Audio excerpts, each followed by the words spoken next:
looking here.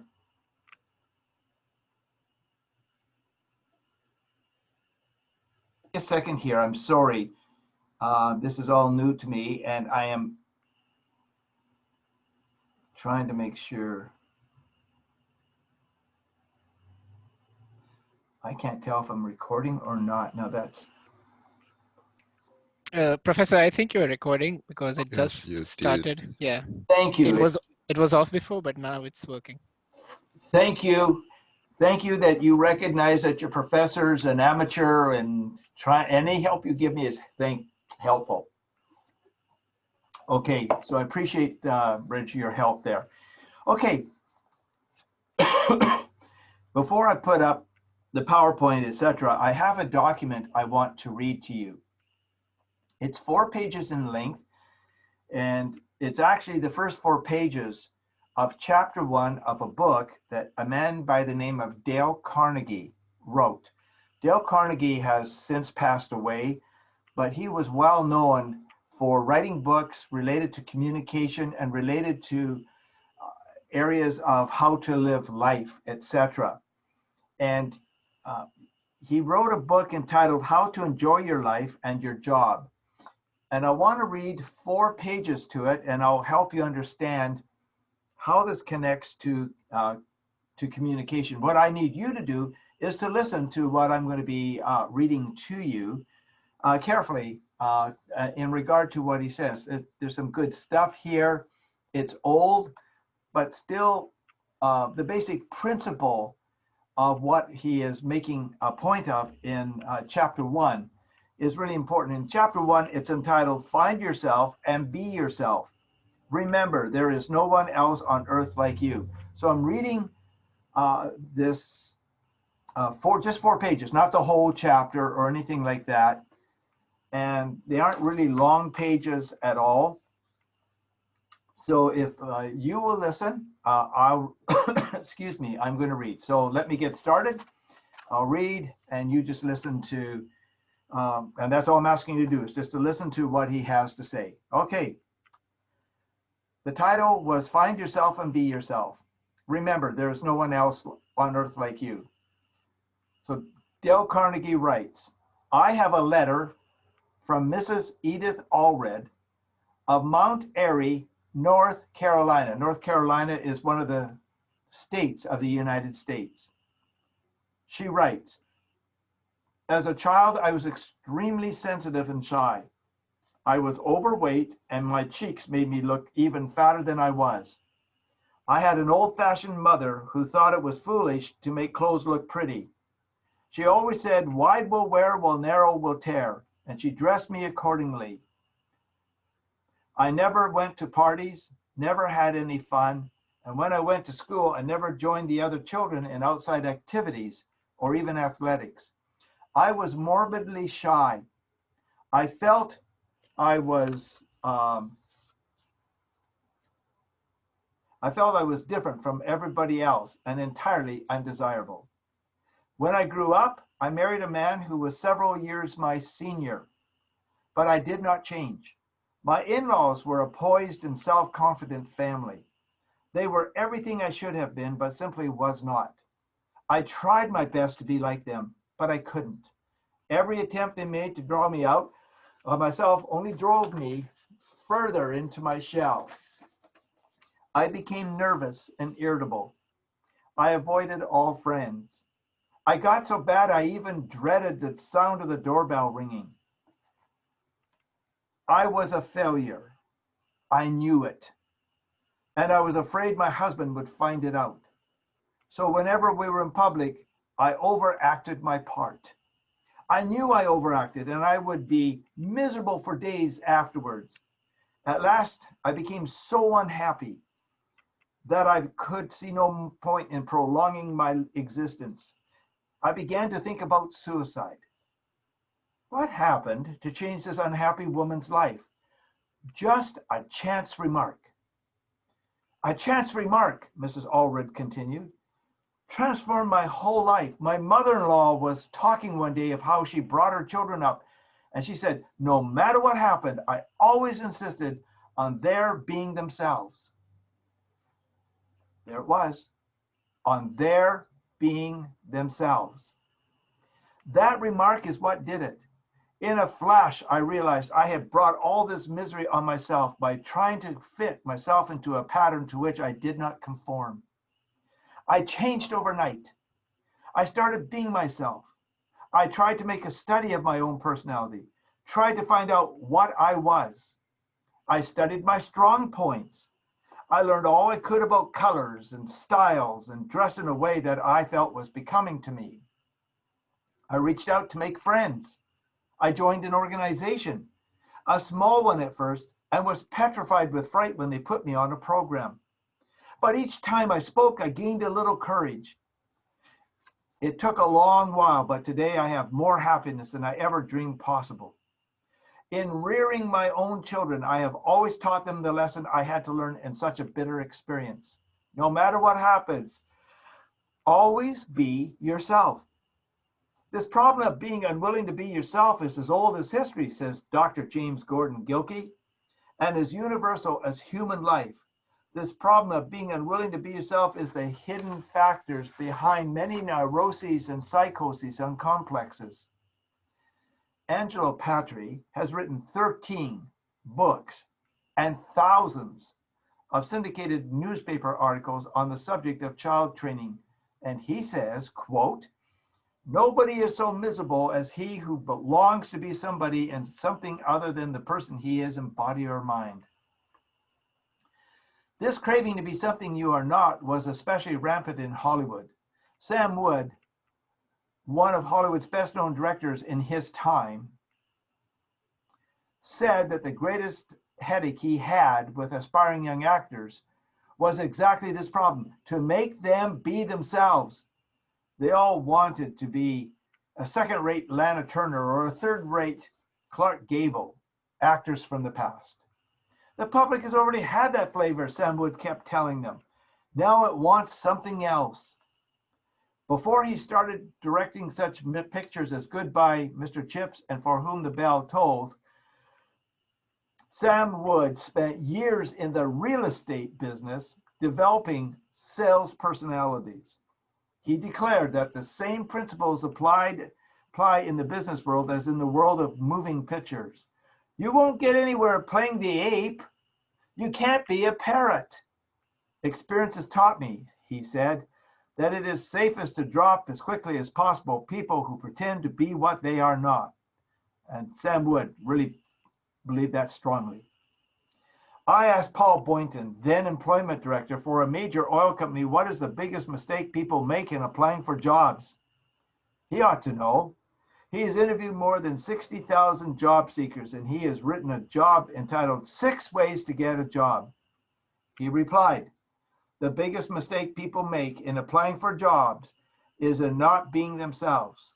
Instead of taking their hair down and being completely honest and frank, they often try to give you the answers they think you want. But it doesn't work because nobody wants a phony. Nobody ever wants a counterfeit coin. There was this daughter of a streetcar conductor who had to learn that lesson the hard way. I got some background sound. Could turn off your speaker. Turn off, thank you. Learn that lesson the hard way. She longed to be a singer, but she thought her face was her misfortune. She had a large mouth and protruding buck teeth. When she sang in public for the first time in a nightclub in New Jersey, she tried to pull down her upper lip to cover her teeth. She tried to act glamorous.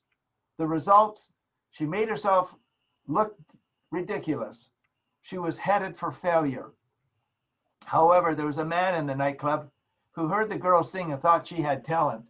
See here, he said bluntly, I've been watching your performance and I know what it is you're trying to hide. You're ashamed of your teeth. The girl was embarrassed, but the man continued, what of it? Is there any particular crime in having buck teeth?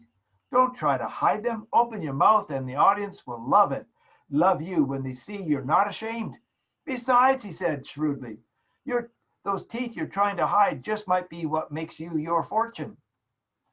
Cass daily took his advice and forgot about her teeth. From that time on, she thought only about her audience. She opened her mouth wide and sang with such gusto and enjoyment that she became a top star in movies and radio. Other comedians tried to copy her. The renowned William James was speaking of people who had never found themselves when he declared that the average person develops only 10% of his or her latent mental abilities. Compared to what we ought to be, he wrote, we are only half awake. We are making use of only a small part of our physical and mental sources. Stating the thing more broadly, human individuals thus far live within their limits. They possess powers of various sorts which they habitually fail to use. I'll stop reading there. I want to ask you a question. What was it I asked you to do before I started reading? Can somebody tell me? What did I ask you to do? I'm going to read. What did I ask you to do? Can somebody give me the answer? What did I ask you to do? I asked you to do something very simple. What was it? Listen. Listen. Exactly. I asked you to simply listen to what I had to say. Could you take out a piece of paper, please, and a pen? You'll need a piece of paper and a pen. Find a piece of paper and write the numbers 1 to 20 down the side. If you could do that, please. I'm just going to give you a couple moments. You're going to need this. Okay, you're going to need this.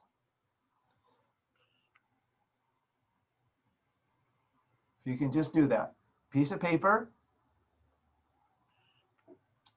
Okay, now, I'm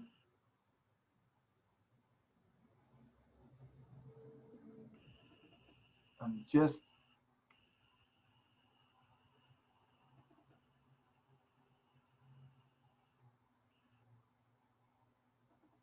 okay, just give me a second here. Just giving you a chance to get that piece of paper. Yes, we did. Okay, I'm glad you got that. I'm just there. I'm just checking to see. Can you see the PowerPoint? Can you see it? Yes. Yes, we can. It says listening on it. Yes. Good. Glad, because the last little while I've been, come on. There. Good. Oops. Good. Okay. You have a piece of paper. I'm going to give you a test. I'm not going to ask you what your score was. I will talk about this test and how I've used it over the last many years. I've done it with a few thousand people now. Exactly what I just read to you with exactly the same questions I'm about to ask you. I just want you to be honest. Write down your answers. If you have blanks, leave a blank, and then just score yourself. It's out of 20. You don't have to tell me what your score was. I will tell you about the scores overall after. So you got questions 1, 2, 3, 4, 5, all down to 20. Here are my questions. Question number 1, please give a short answer. Don't give a long answer. What was the great revelation that Mrs. Edith Allred learned from an in-law? Just 2, 3 words. What was it? What did she learn? You listened to me as I read it. I said it. It was in Do the we title. answer? Don't Do we say it out answer it loud. on the paper? Okay. Write it on Yeah. paper. Yeah. Just write it on the paper. Don't say anything out loud. Okay, just on the piece of paper. Question number 1. What was the great revelation that Mrs. Edith Allred learned from an in-law? You're not going to be sharing the results with anybody. You'll be marking your own paper shortly. If I go too fast, just say, oh, slow down. Could you read that question again? Okay, question number 2. Who made the remark that changed Mrs. Allred's life? Who made the remark that changed Mrs. Allred's life?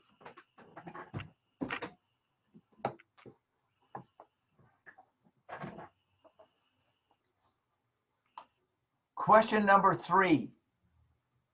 What state of the United States was Mrs. Allred from? I actually stopped and I said that to you. This is one of the states of the United States. What was the name of that state?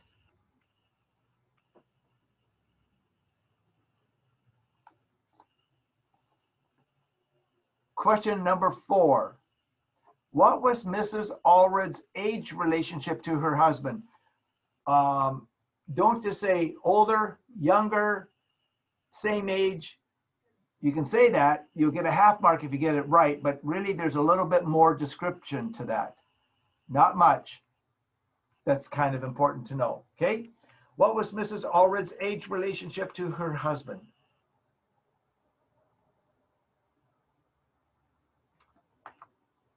Question 5. Name one thing Mrs. Allred did to improve her attitude. Name one thing that Mrs. Allred did to improve her attitude. There's about 5, 6, 7, 8 of them.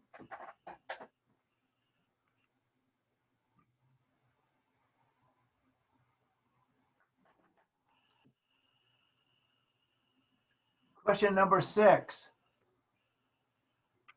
How many books has Angelo Patry written on the subject of child rearing? It's a number. How many books has Angelo Patry written on the subject of child rearing?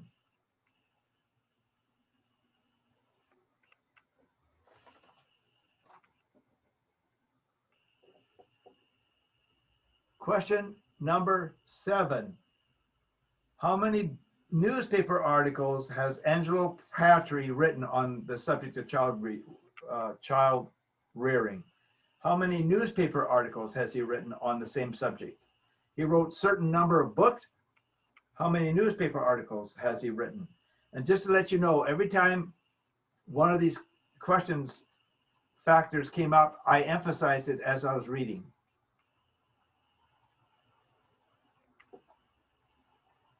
Question number 8. What Hollywood best-known director tried to make aspiring young actors be themselves? What was his name?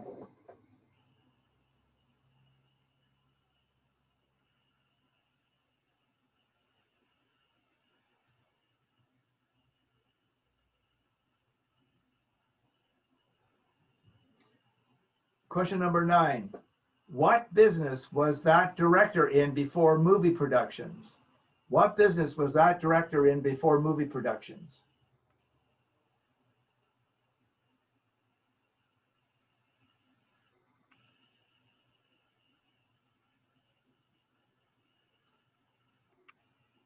Question number 10. What was his responsibility in that job? So question number 8 was what best-known movie producer, best-known director tried to, a Hollywood best-known director tried to make aspiring young actors be themselves. Question 9, what business was he in before movie production? And number 10, what was his responsibility in that job?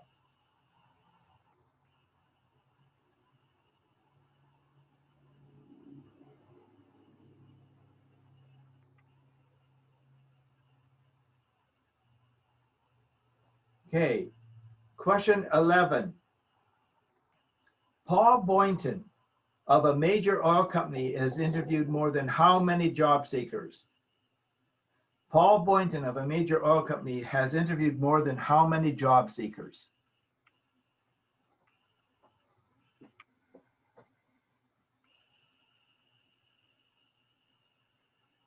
Question number 12. Paul Boynton wrote a book entitled Blank Ways to Get a Job. It's a number. Blank Ways to Get a Job. How many ways? It's a number.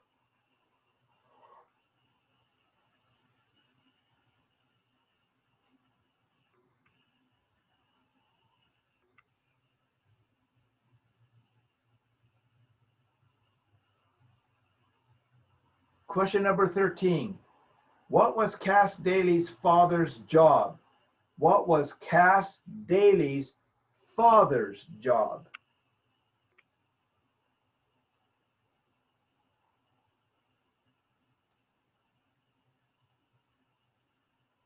Question number 14. What was Cass Daly's talent? What was her talent?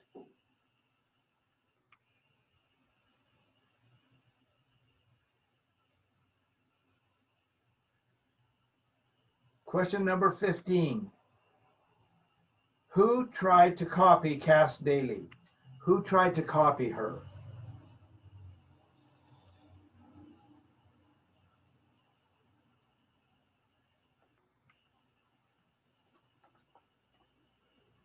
Question 16. What percent, it's a number I'm looking for. What percent of our mental abilities did William James say that the average person develops? It's a percent.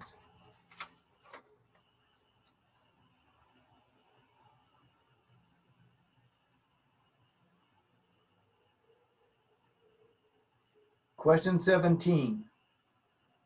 How wide awake does Mr. James suggest we are based on our usage of mental powers? How wide awake does he suggest we are?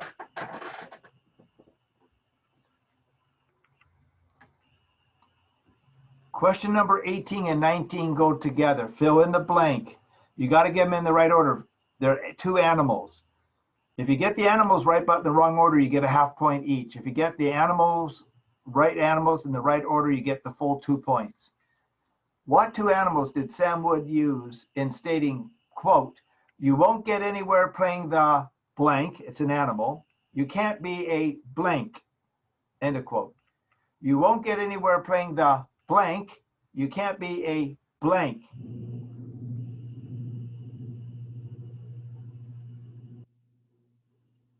Question number 20. Who wrote the book I quoted from? What was the name of the guy?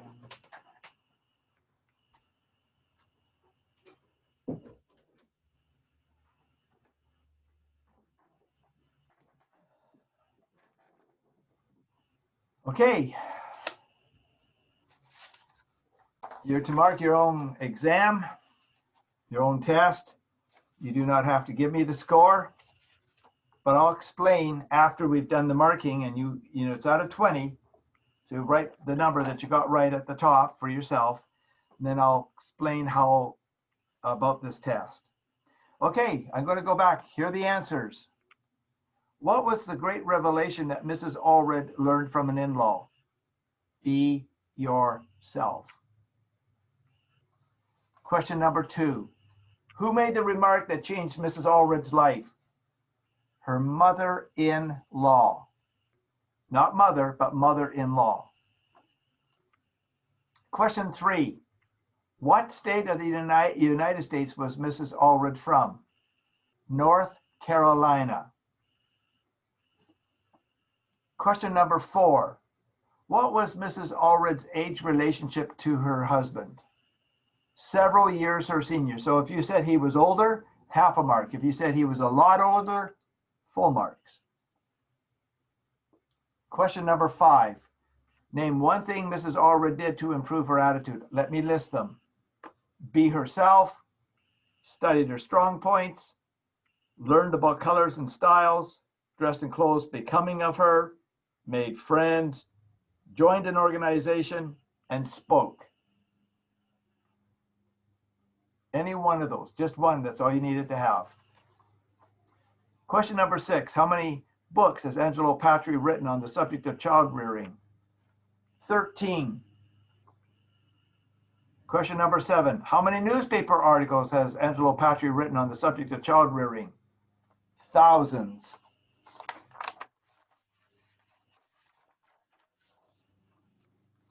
Question number 8, what Hollywood best known director tried to make aspiring young actors be themselves? Sam Wood.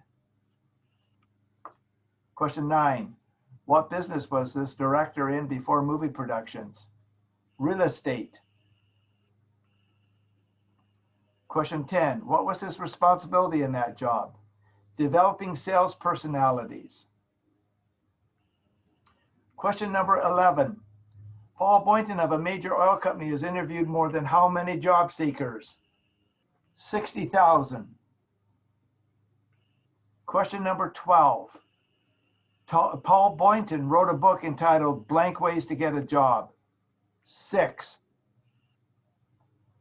Question 13. What was Cass Daly's father's job? Streetcar conductor. Question 14. What was Cass Daly's talent?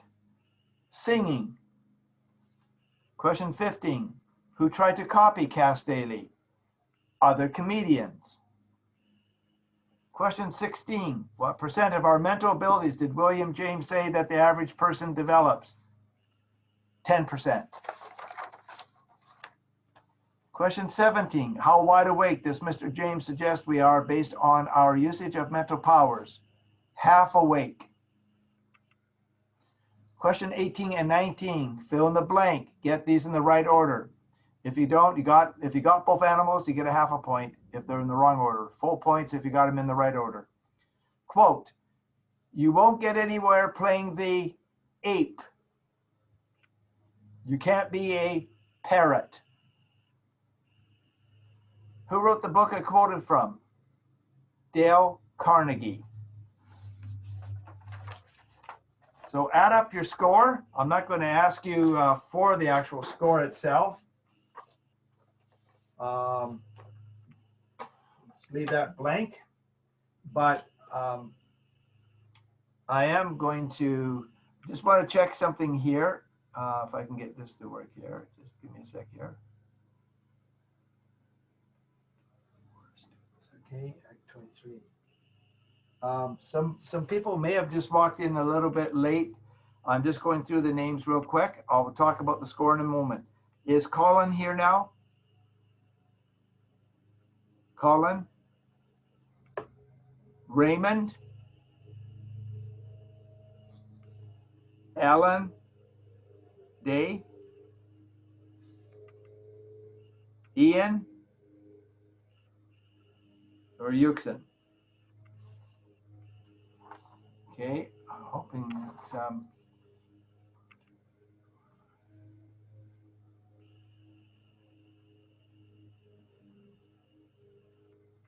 so somebody else has come in since, so hopefully you'll let me know, okay?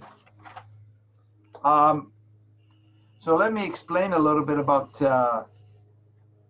this test. I have done this test for likely a good part of 15 years to 20 years. I've done this test. The exact identical test. The same document, the same questions. I published these results, and a colleague of mine who's no longer at Trinity Western, he's at another university, when he did his doctoral dissertation, he used the facts from my research to publish in his doctoral dissertation that he did. I've done this test throughout Canada. I was in a situation in the province of Ontario, which is Eastern Canada, and there were 125 teachers, and I was making this presentation. And what was interesting is that I was sitting there, I had not been introduced. I'm just sitting there, and they're dealing with stuff. And one of the topics they're talking about, this is before I got up, was how can we help students focus in on the topics and listen to what we're sharing with them? And that's a good philosophical question that I wasn't specifically going to be answering. But what I was going to do was talk about their listening and the importance of listening.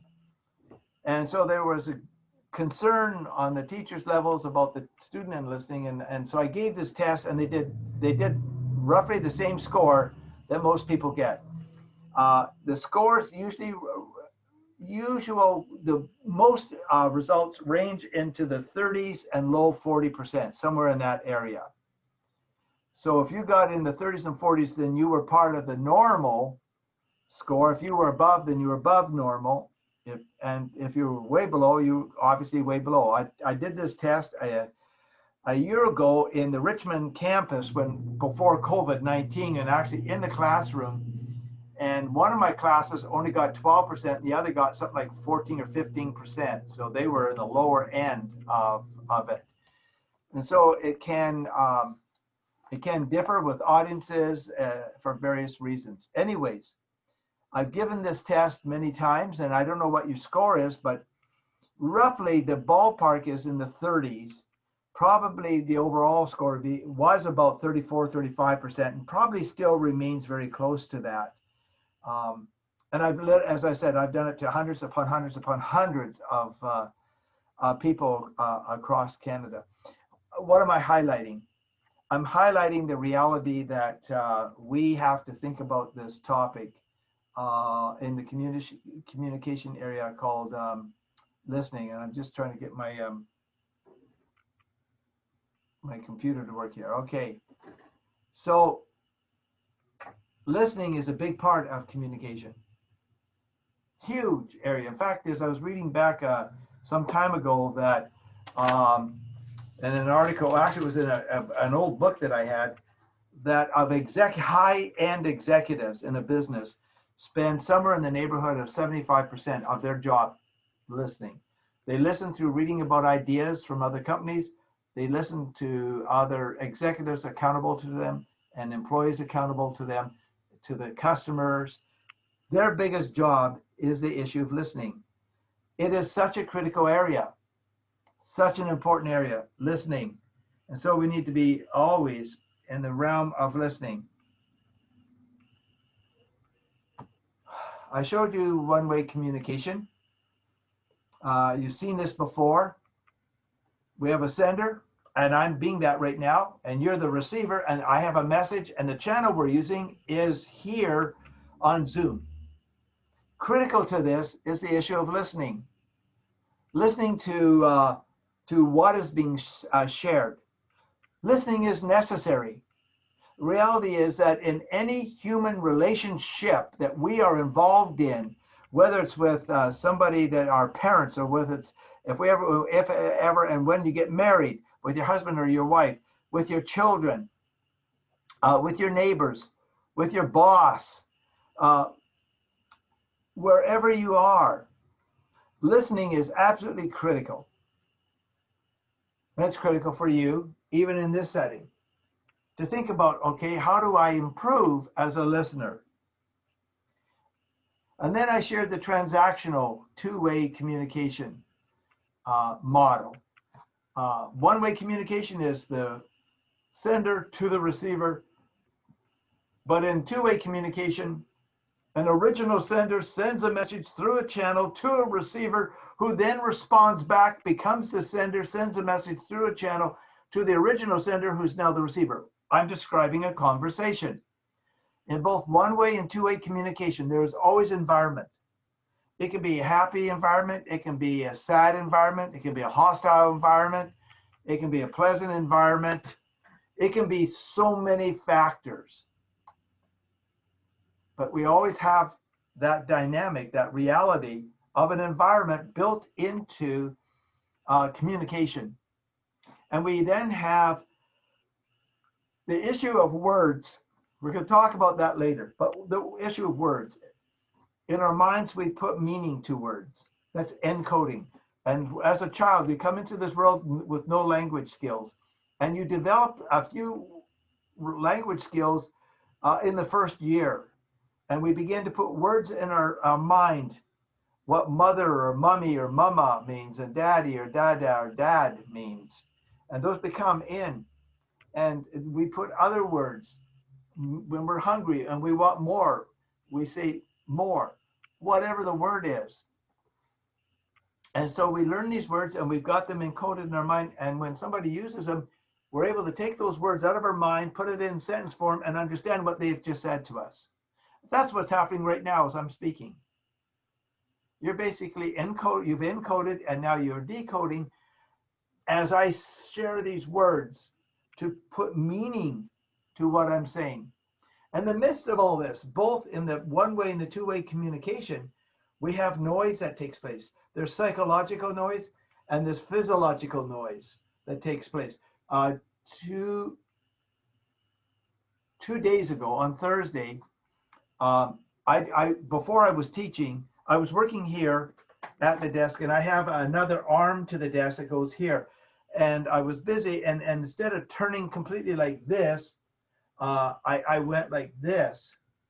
And I don't know, a little bit later, I started feeling a tension in my back. Well, I ended up really hurting my my back somehow. And so I knew I was going to be teaching an hour and a half. And so I had finished up this work, and I was really discomfortable. I was hurting. So I went downstairs and I got a pill that has codeine in it, which is a bit of a drug. I took it, and I came and I laid down in my bedroom bed, which is across the hallway from this room here. And I tried to find a way to lie. I was just hurting and waiting for the pill to kick in. And then after a while, as I began to sit there, the pill began to kick in, and I began to relax. The more I relaxed, the more my back relaxed. I was in a lot of physiological pain. That was noise. And by the time I taught my class, I was okay. But as I was finishing my class, my back started to tense up on me again. It really began to hurt. I went to see my physiotherapist yesterday, and he really did a work on my back trying to loosen up the muscle. In fact, I can still feel where he ouch, right there, where he did some work on my back. It was physiological noise. As I was teaching and my class was coming to an end, I was in pain again. By the time I did my 3-hour course in the evening, I was fine again and didn't have any pain as I was speaking.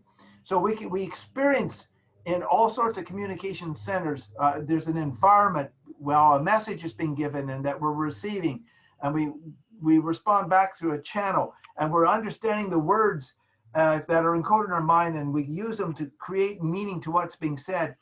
And then in the midst of that, we also deal with psychological noise, physiological noise that can interrupt the capacity to learn. And all you need to do on the noise side is, if you're dealing with pain, is to realize when you're in pain, boy, a lot of other important things in life become less important until you deal with this moment of pain. So in the midst of both the one-way communication and the two-way, the transactional communication, guess what? We need to have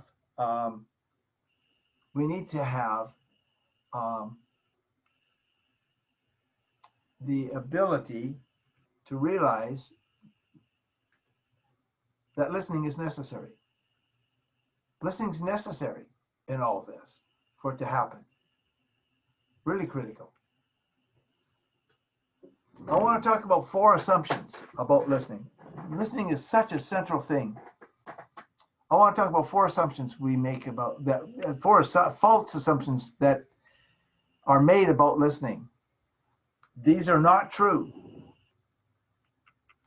1, we listen well. No, we don't listen well. I'm not sure what your score was because I didn't ask for it. But if the average score is somewhere in the low 30s, about 33 to 34, 35%, if that's it, that doesn't mean we've been listening well. It means quite the opposite. And there are many reasons we can give for not listening well. We're in pain. There's other noise that's in the way. We've not been taught how to listen well. What's being said is not important to us, any number of things. Either way, the fact is that we do not listen well as a rule. The fact is, I was giving this presentation at a church, big church. It's got about 4 or 5 campuses now. When I was there, we were on one campus and we had about 5,000 people that came to the different services. We had all sorts of ministries that were involved. And so we had a large pastoral and support staff in the church. In fact, we met on Tuesdays for a meeting for about an hour or more than an hour.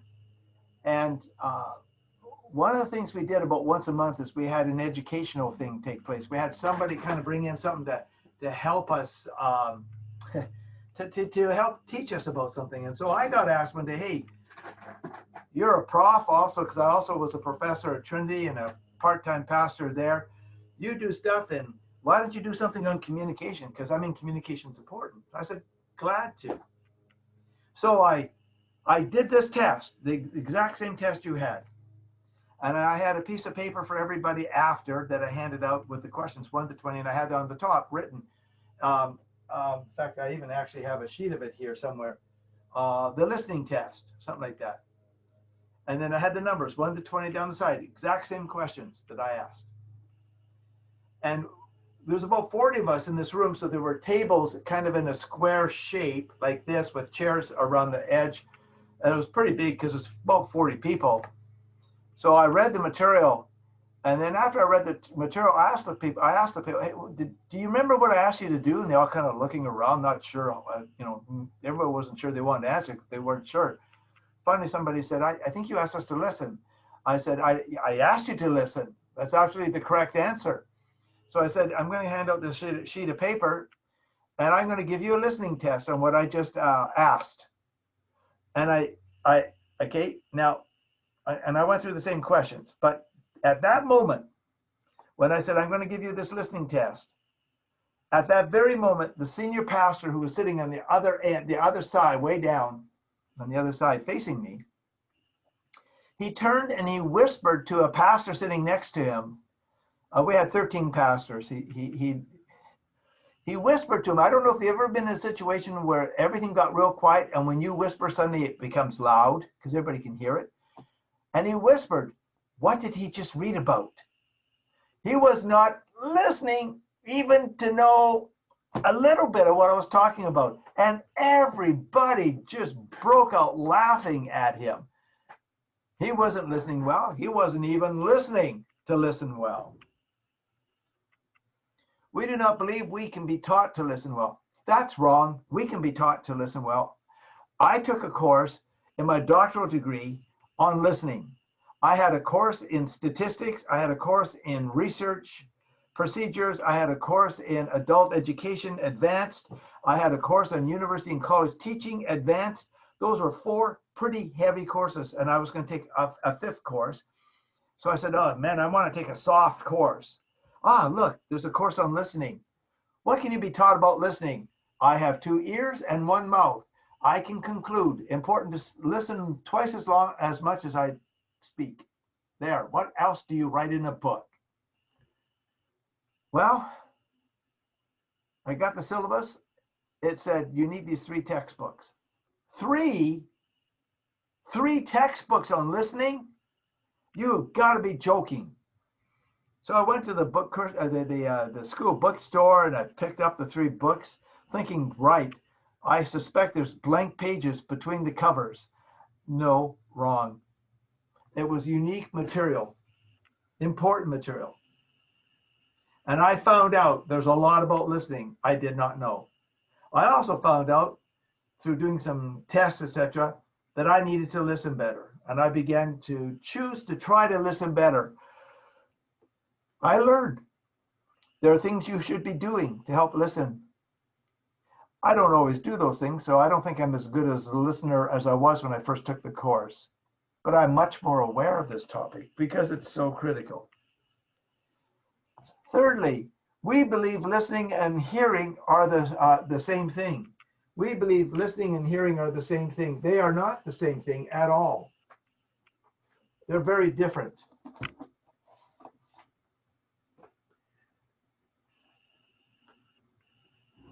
And I want us to see the difference.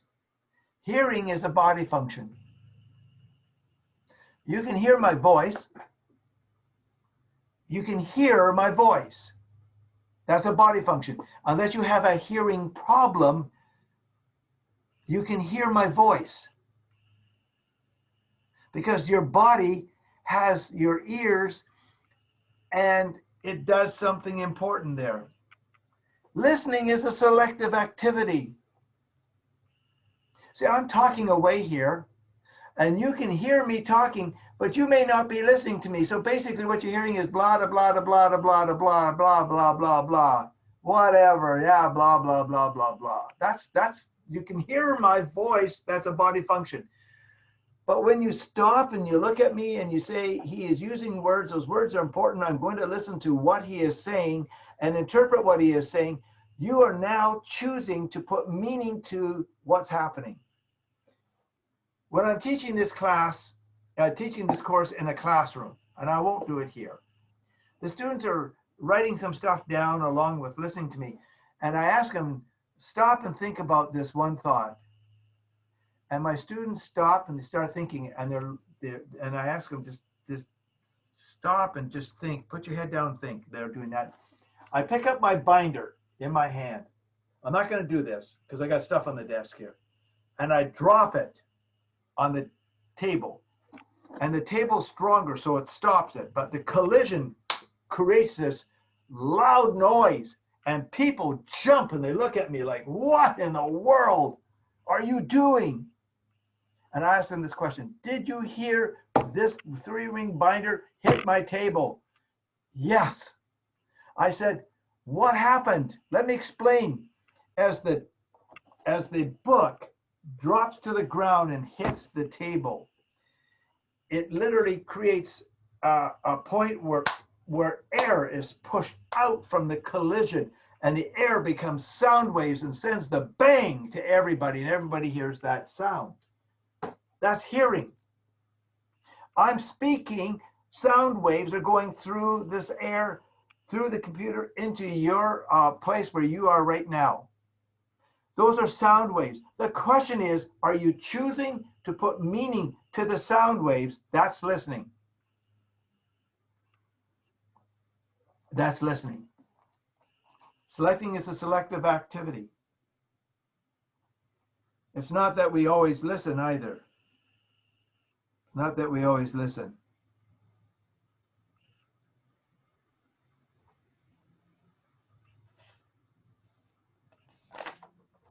Okay?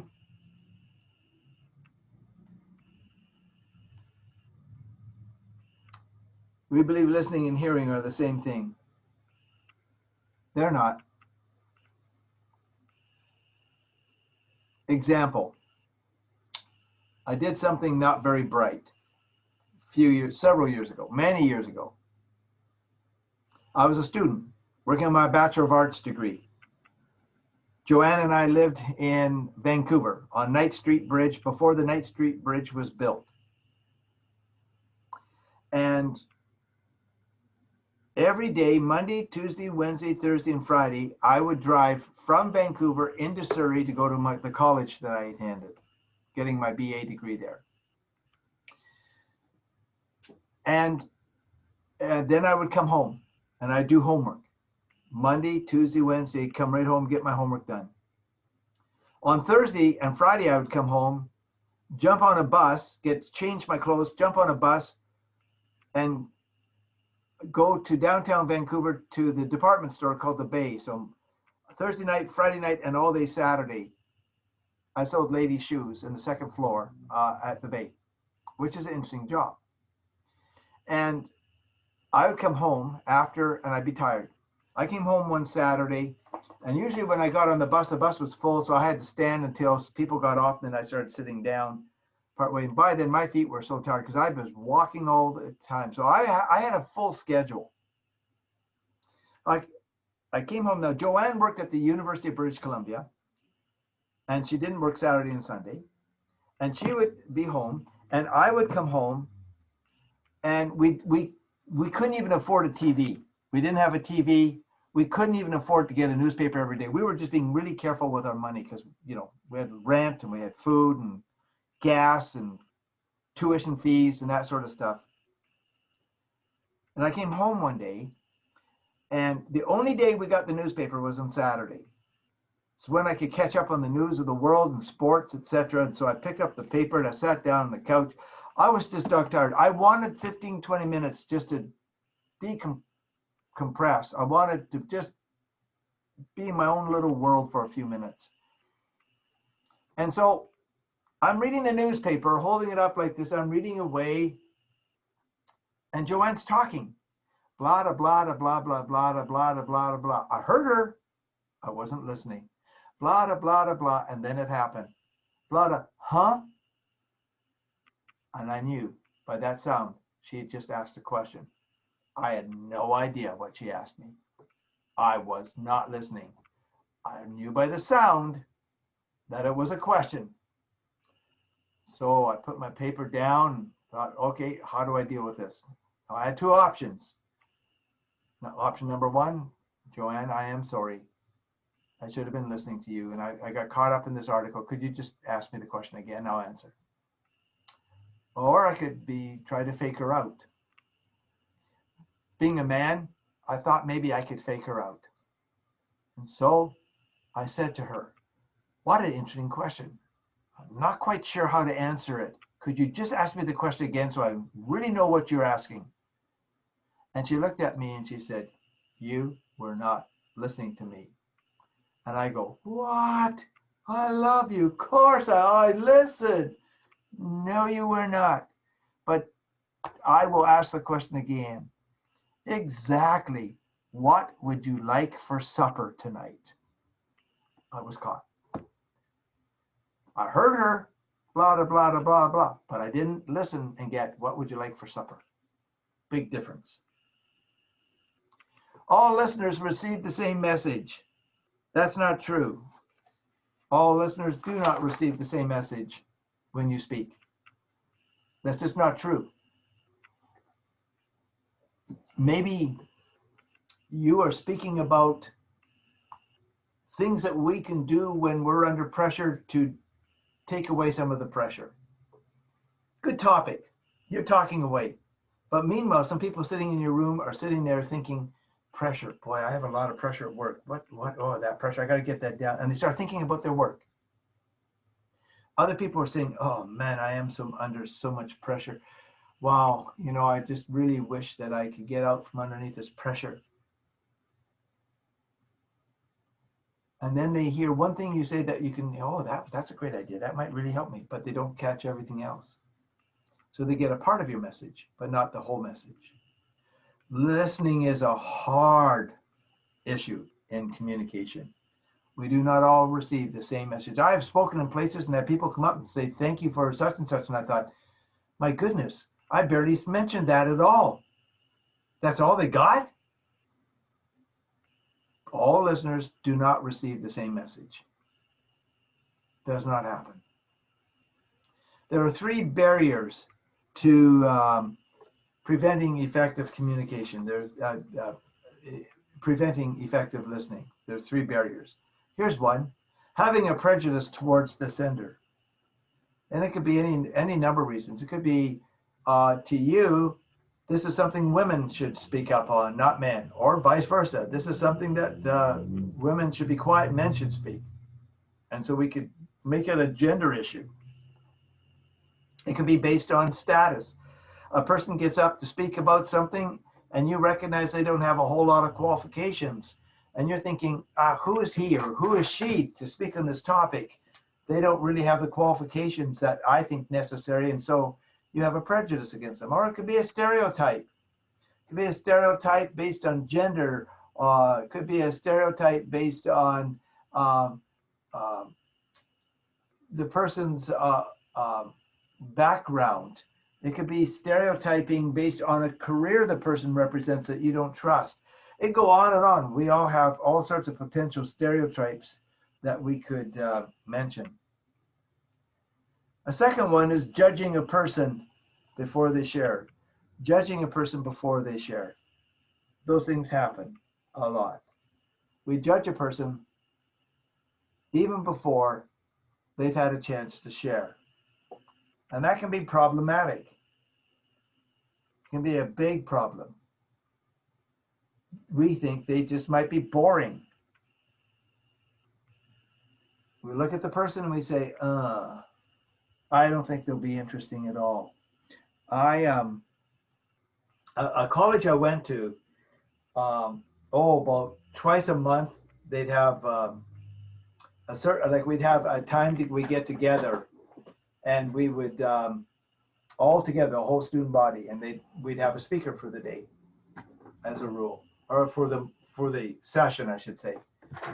And they bring in people from different places, and we had one particular professional orientation. These people, they bring them in about twice a month, I guess. And when they came in, I just thought, oh,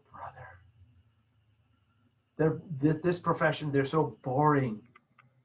I don't really want to listen to the people. I remember once they brought this guy in, and I looked at him and thought, oh dear, he's one of them. And he spoke, okay? And all of us kind of felt the same way.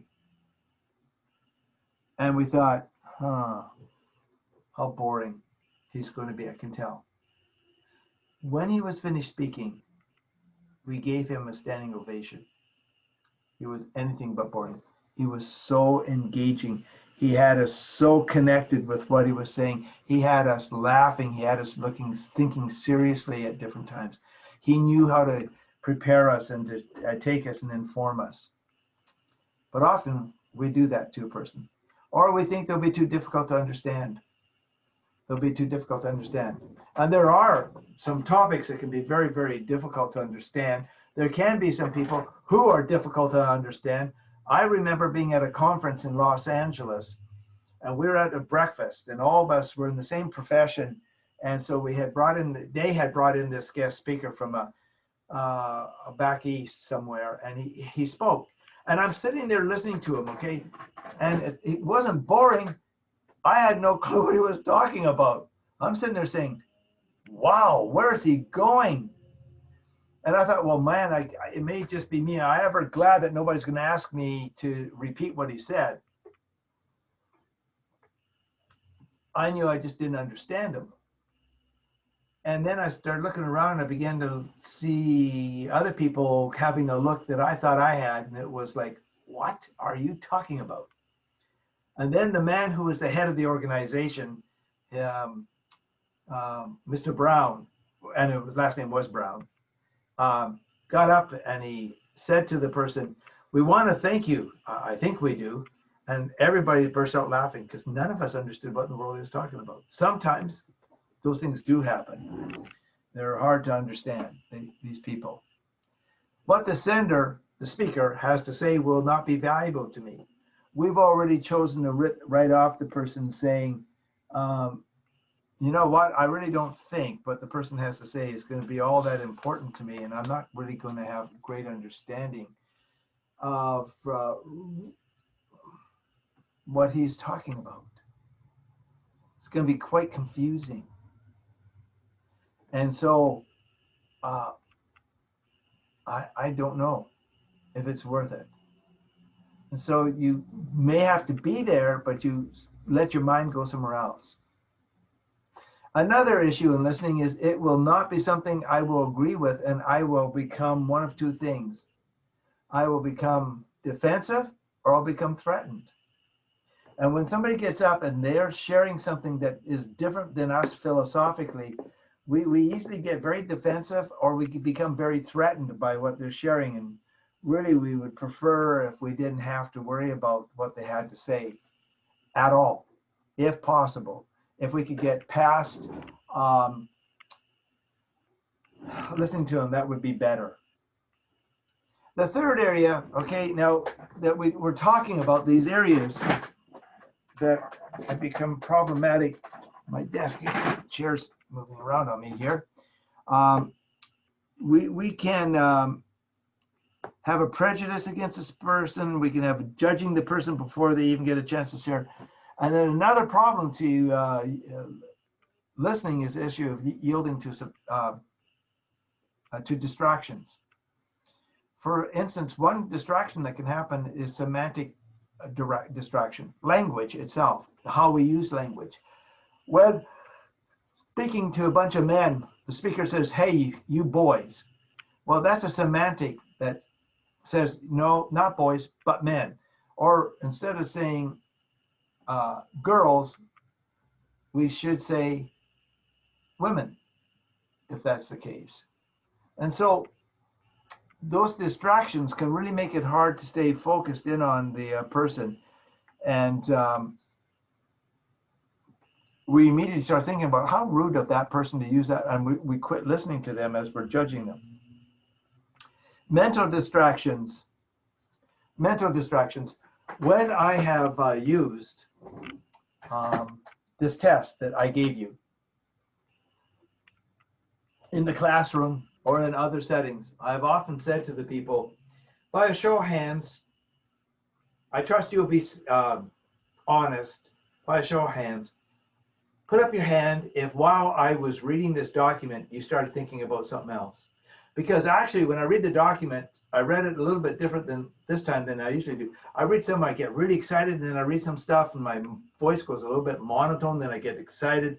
I do all these sorts of approaches purposely to see if my audience will stay with me. And when I ask, and actually sometimes the way I ask it is this, as I was reading it, how many of you had your mind go out of this room somewhere else? My students or my listeners, many, sometimes well over half put up their hand. Yep, I went somewhere else. You know, when you're speaking, you want people to be listening to what you're saying, but that doesn't mean that people will get this. I see a hand in there. Karina, you have your hand up? Yes. Yes. Did you have a question? Oh, you put your hand up to say that you actually know what it is to daydream? Yeah. Okay, I gotcha. No, for sure. I bet more than half of you, while I was reading that document, started thinking about something else. I even suspect some of you were sitting there saying, okay, what's this got to do with public speaking? I was just using the article to highlight the importance of listening, because I told you over and over again, listen, listen, listen. The fact is that our minds easily go somewhere else, very, very easily. A mental distraction takes place where we begin to actually daydream and thinking about something else. So think about it. Here you are giving a speech. It's your passion. You're really sharing it. You want your audience to think about it, etc.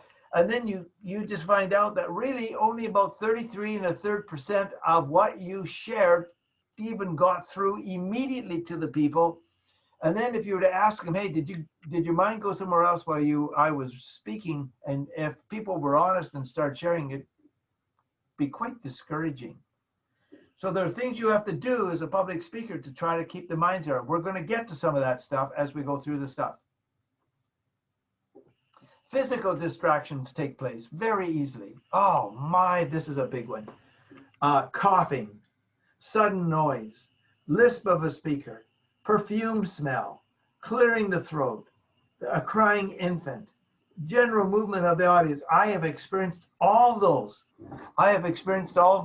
As a teacher, where it's a little bit more informal, I've sometimes had a student who would have a coughing spell, and it would be hard to listen to me. And I'd stop and say to the student, you know, I noticed you're having a little bit of trouble. Why don't you go get a drink that might really help, you know, soften the voice up, your throat up here, moisturize your voice. And the student would go do it, and everybody would, oh, good. Coughing can be very distraction, or sudden noise. Any number of noises can change the moment, or the lisp of a speaker can be distracting and make it hard to focus because of that. I actually had to listen to a DVD of a speaker, and he had multiple sclerosis. No, not sclerosis. I think that's what it was. Anyways, where I'm not sure if I got the right one. Where you start losing throat control and muscle control, and he was in that situation, and in his throat he was having tightening things happening, so it made it harder and harder to him to enunciate his words.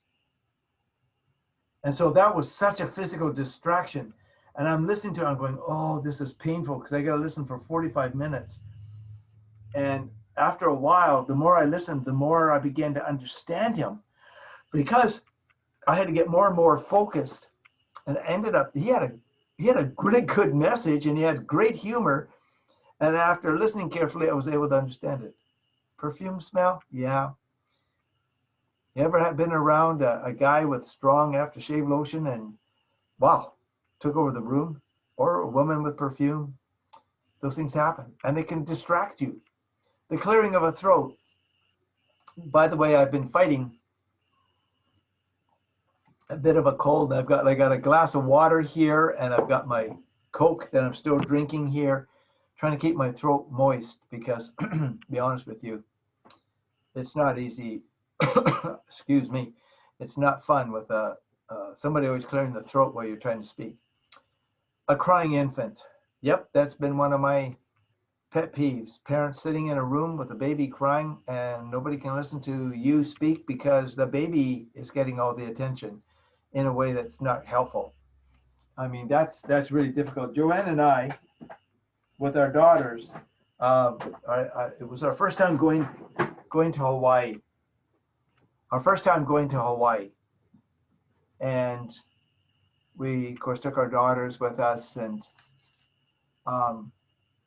we were on the plane, and we were going. It was kind of a late night, not late, like 8 o'clock at night or something like that. 6, forget what time it was, but anyways, it got dark. People were kind of trying to sleep in an airplane, but there was this crying baby. And I get that. Could have been air pressure on the ears and out of sorts, sort of thing, and they couldn't quiet the child down. So finally the father got up and walked the baby to the washroom and went into one of the washrooms, and everything went quiet. And we could relax. And the father finally got the baby sleeping and brought the baby out, and it was fine. But wouldn't you believe it? When we were coming home from Hawaii, we saw the same couple with the same baby coming. We thought, oh, here we go again. But they had done some things to help the baby sleep, and that trip wasn't as bad going home. Crying infants can make it really difficult to listen. The general movement of audiences.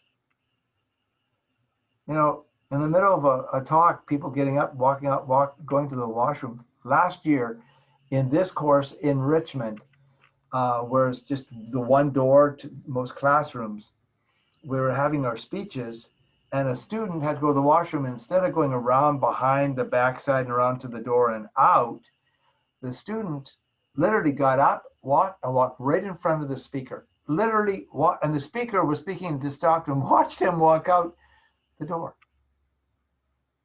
So I had to get up and say, if you have to go to the washroom, do not do it while somebody's speaking from then on. But physical distractions make it very hard for listening. Factual distractions, only listening for facts. You see, when we talk about a total message, if you think about it like a circle, and there's one part of the circle that's words, another part that is body language, and another part is tone of voice. And if you just are listening to the words, you're listening to really one small portion of the speech.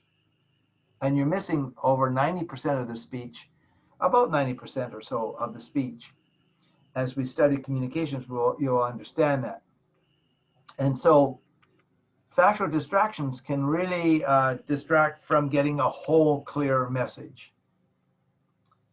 Overcoming the barriers for effective listening. Overcoming the barriers for effective listening. The fact is that we have a responsibility as listeners to overcome barriers. And then later, I'm going to talk about the fact that as a speaker, you have to help your audience overcome challenges of listening. So overcoming the barriers for effective listening, especially in the speech. So see, if you're listening to a speech, here's some things that are important. Don't judge the speaker until he or she has spoken. Don't do that. Like I did with that one speaker, or we all did as a student body, to this one speaker who spoke, we kind of thought, oh, here goes another one of these. The speaker caught us off guard. This speaker had something to say, and he ended up getting a standing ovation. When somebody's going to speak, in your mind, you need to teach your mind, this speaker is going to get my full attention. I'm going to allow them to share, then I can pass judgment, but I will not pass judgment until they've been allowed to speak. And you know, we make prejudiced, judgmental statements in our mind about people based, like I said already, on things like gender or what their qualifications as we think, or any number of things. And we kind of decide, wait a minute, I really don't think that I really want to listen to this person. Don't do that. Give attention to the speaker for the whole time. Make yourself listen. Here's the reality. That every speaker has something valuable to say. And some speakers have more valuable things to say. But if we choose to listen, there can be one incredible grain of information that is so worth listening to. So be very, very careful not to write a student or a speaker off until they've actually been able to speak. Yes, there are people who cannot speak, who are not, that's not their strength. But usually they have something worth listening to. So give them a chance to share that. Another thing you can do that helps, listen for the main ideas of the speaker. Listen to them. I mean, they're going to share that their speech, body of the speech is going to have some structure to it. Listen to the main ideas. If you don't get any main ideas, it's either because you weren't listening well, or quite frankly, the speaker didn't have anything to say. It was filling the time. So listen for the main ideas of the speaker. Remove or ignore the distractions. If you can remove them, great. If you can't remove them, then you have to ignore them. Right now, as I'm speaking to you, in the background, you probably cannot hear it. Somebody's cutting their lawn. Like right now, I have the window closed, but if I open it, you might hear a bit of the sound of the lawnmower working and realizing, oh, okay, there's some noise in the background that's taking place right now. And what you have to do is to remove or to ignore those distractions. So I can't go out there to the guy and say, I'm teaching this class and you have to stop cutting your lawn. What I have to do is I have to ignore that sound in the background and not allow it to control me as I'm with you and on Zoom. Write down the main ideas being spoken about. I am a doctor of education. I think about learning on many fronts. I think about cognitive learning, the head. I think about affective learning, the heart. I think about learning in the application, the hands. So the head, the heart, the hands, all these factor in. And then it comes to the issue of the head, there's actually 6 sequential steps that take place in learning facts. It's not just there are the facts, but there's actually 6 sequential steps that we go through. And in the midst of all this, we have to deal with the issue of retention. Well, how do we retain? As a listener, the more involved I am in the process, the more I retain. In the class, if we were sitting in class right now, like together, I would say, I've got a question for you. And I'd say, hey, break in groups and start talking about this right now. And I create this dynamic going on. And then people begin to write down ideas. So when people are listening, they learn, but they learn better from listening and speaking. And then they learn even better from listening, speaking, and writing down. Because you're physiologically, once you are moving in that regard, you create retention. And if it's facts of retention I want, or emotions that I want, I create those in many ways. But one of them that's powerful is writing down your thoughts. So write down the main ideas being spoken about. Even if you lose that piece of paper later, you have written it down and it begins to imprint on the mind. And at some point, could be a year later, you have retained it and you're able to retrieve it and to use it in your life. Focus on the intent as well as the content. Don't just focus on the content is knowledge. But there's more than just content. There's the intent of the content being expressed. What is the motivation that's being given in regard to the content itself? What is that intent? That's important, because when you do that, you get into the heart and the soul and the mind of the speaker, and you retain more, and you're more likely going to do something about it. So the intent, yes, that's absolutely critical to good learning. Now, the sender also has responsibility in regard to sending out information. The sender needs to work on improving the listening ability of the audience. So you know what? Yes, the audience, you're responsible. I mean, actually, you could be sitting here faking out me, but you're hurting yourself, not me, by not listening. See, when a person speaks and you choose not to listen, you are hurting yourself. When you choose to listen, you're enabling yourself. And there are things that, as a listener, we have to do. But the flip side is that the sender needs to work on improving the listening ability of the audience and of the receiver. You don't just get to say, get up there and say, I'm going to talk, not my problem whether you listen or not. No, it is your problem. And there are things you're going to do and need to do. And we'll talk some about some of those sorts of things you need to do as we go along on how to properly develop an introduction, how to bring about a proper conclusion, and how important organization of the actual middle part of the speech is. We'll get to those parts as we go along. The sender needs to work on improving the listening ability of the audience.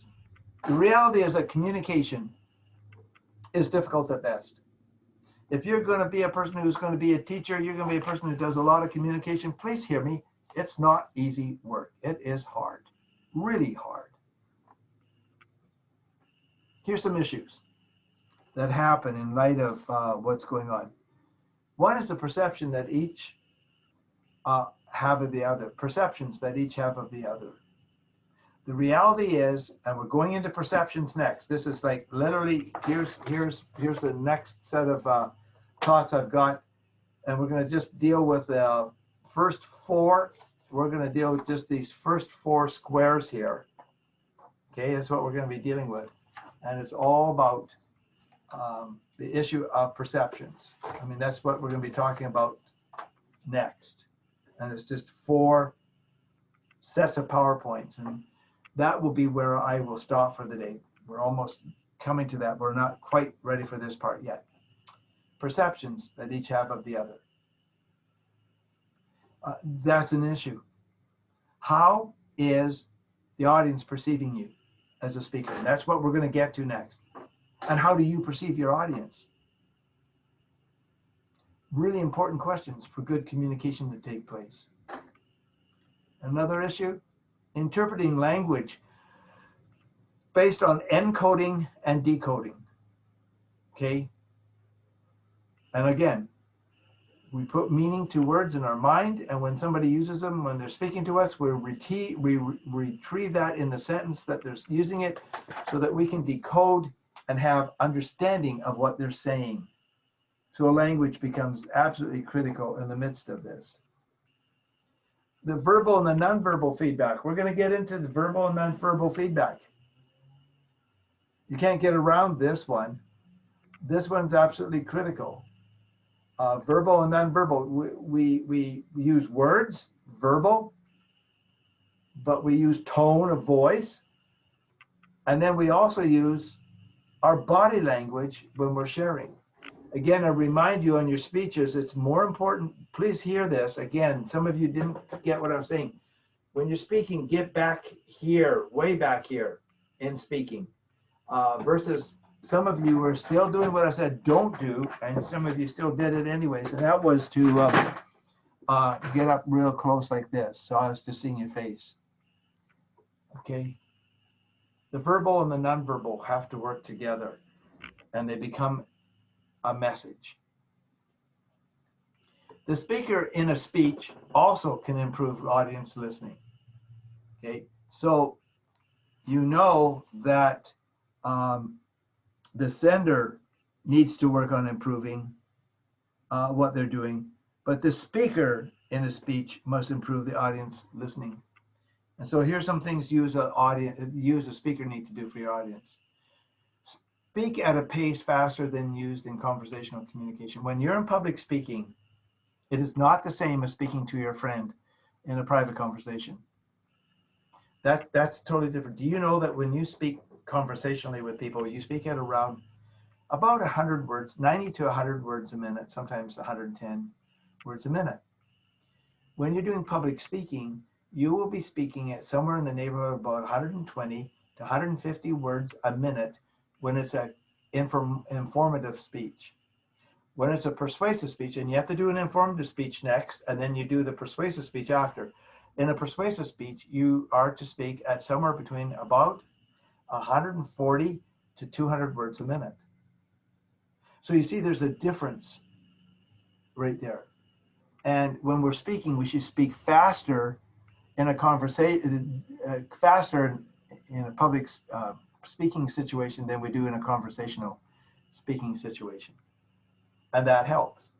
And so realize the dynamics are different. When you're with a friend and you're talking, you fill the space of silence between words differently than when you're listening to somebody speaking.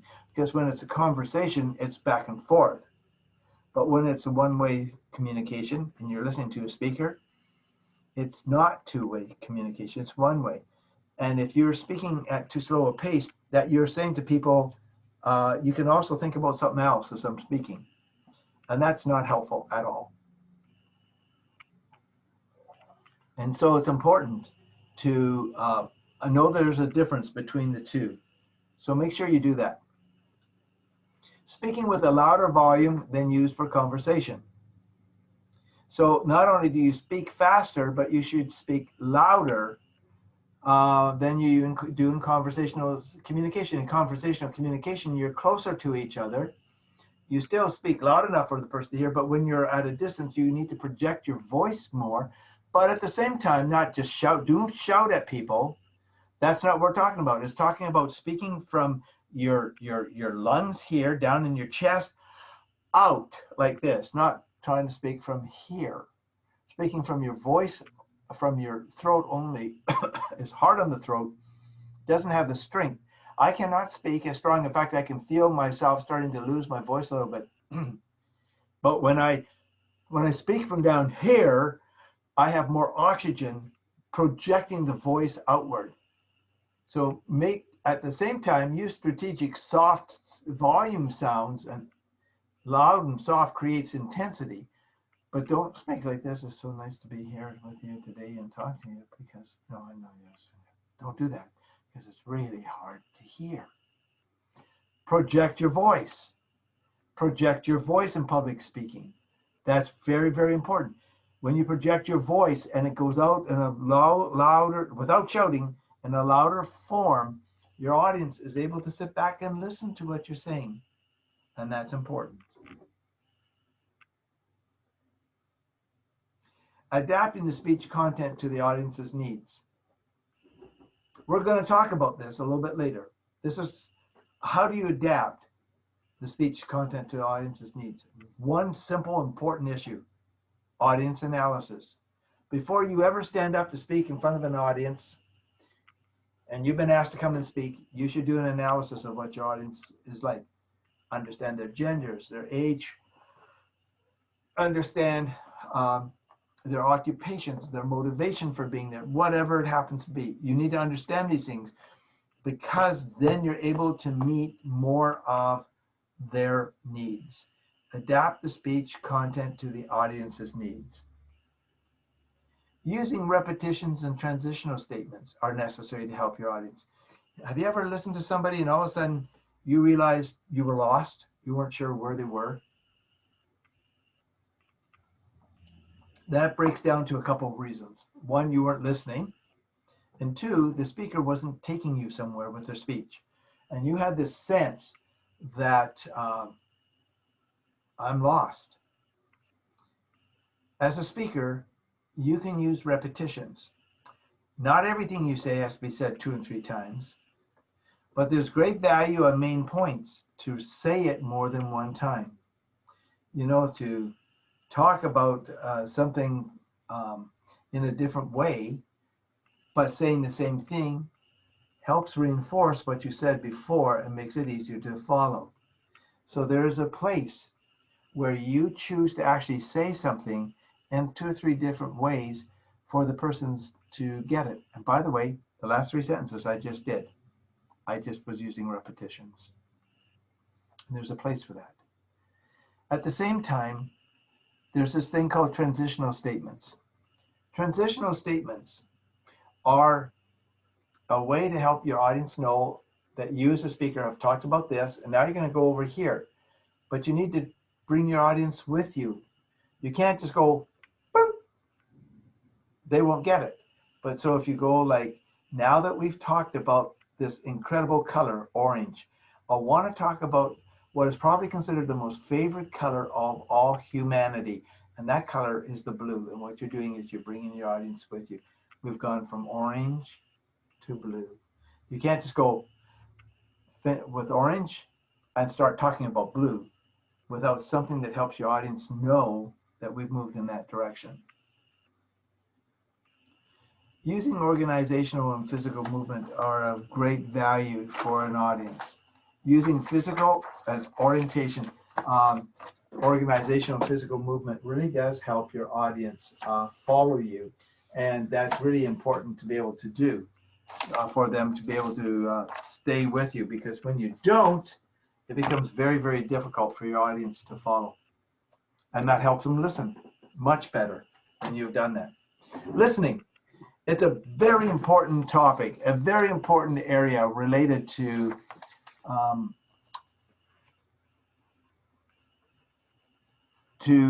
communication. Very important to be sensitive to it in regard to public speaking if you want to make a difference. And so that actually is the not the completion of the day, it is the completion of what I was going to share about listening.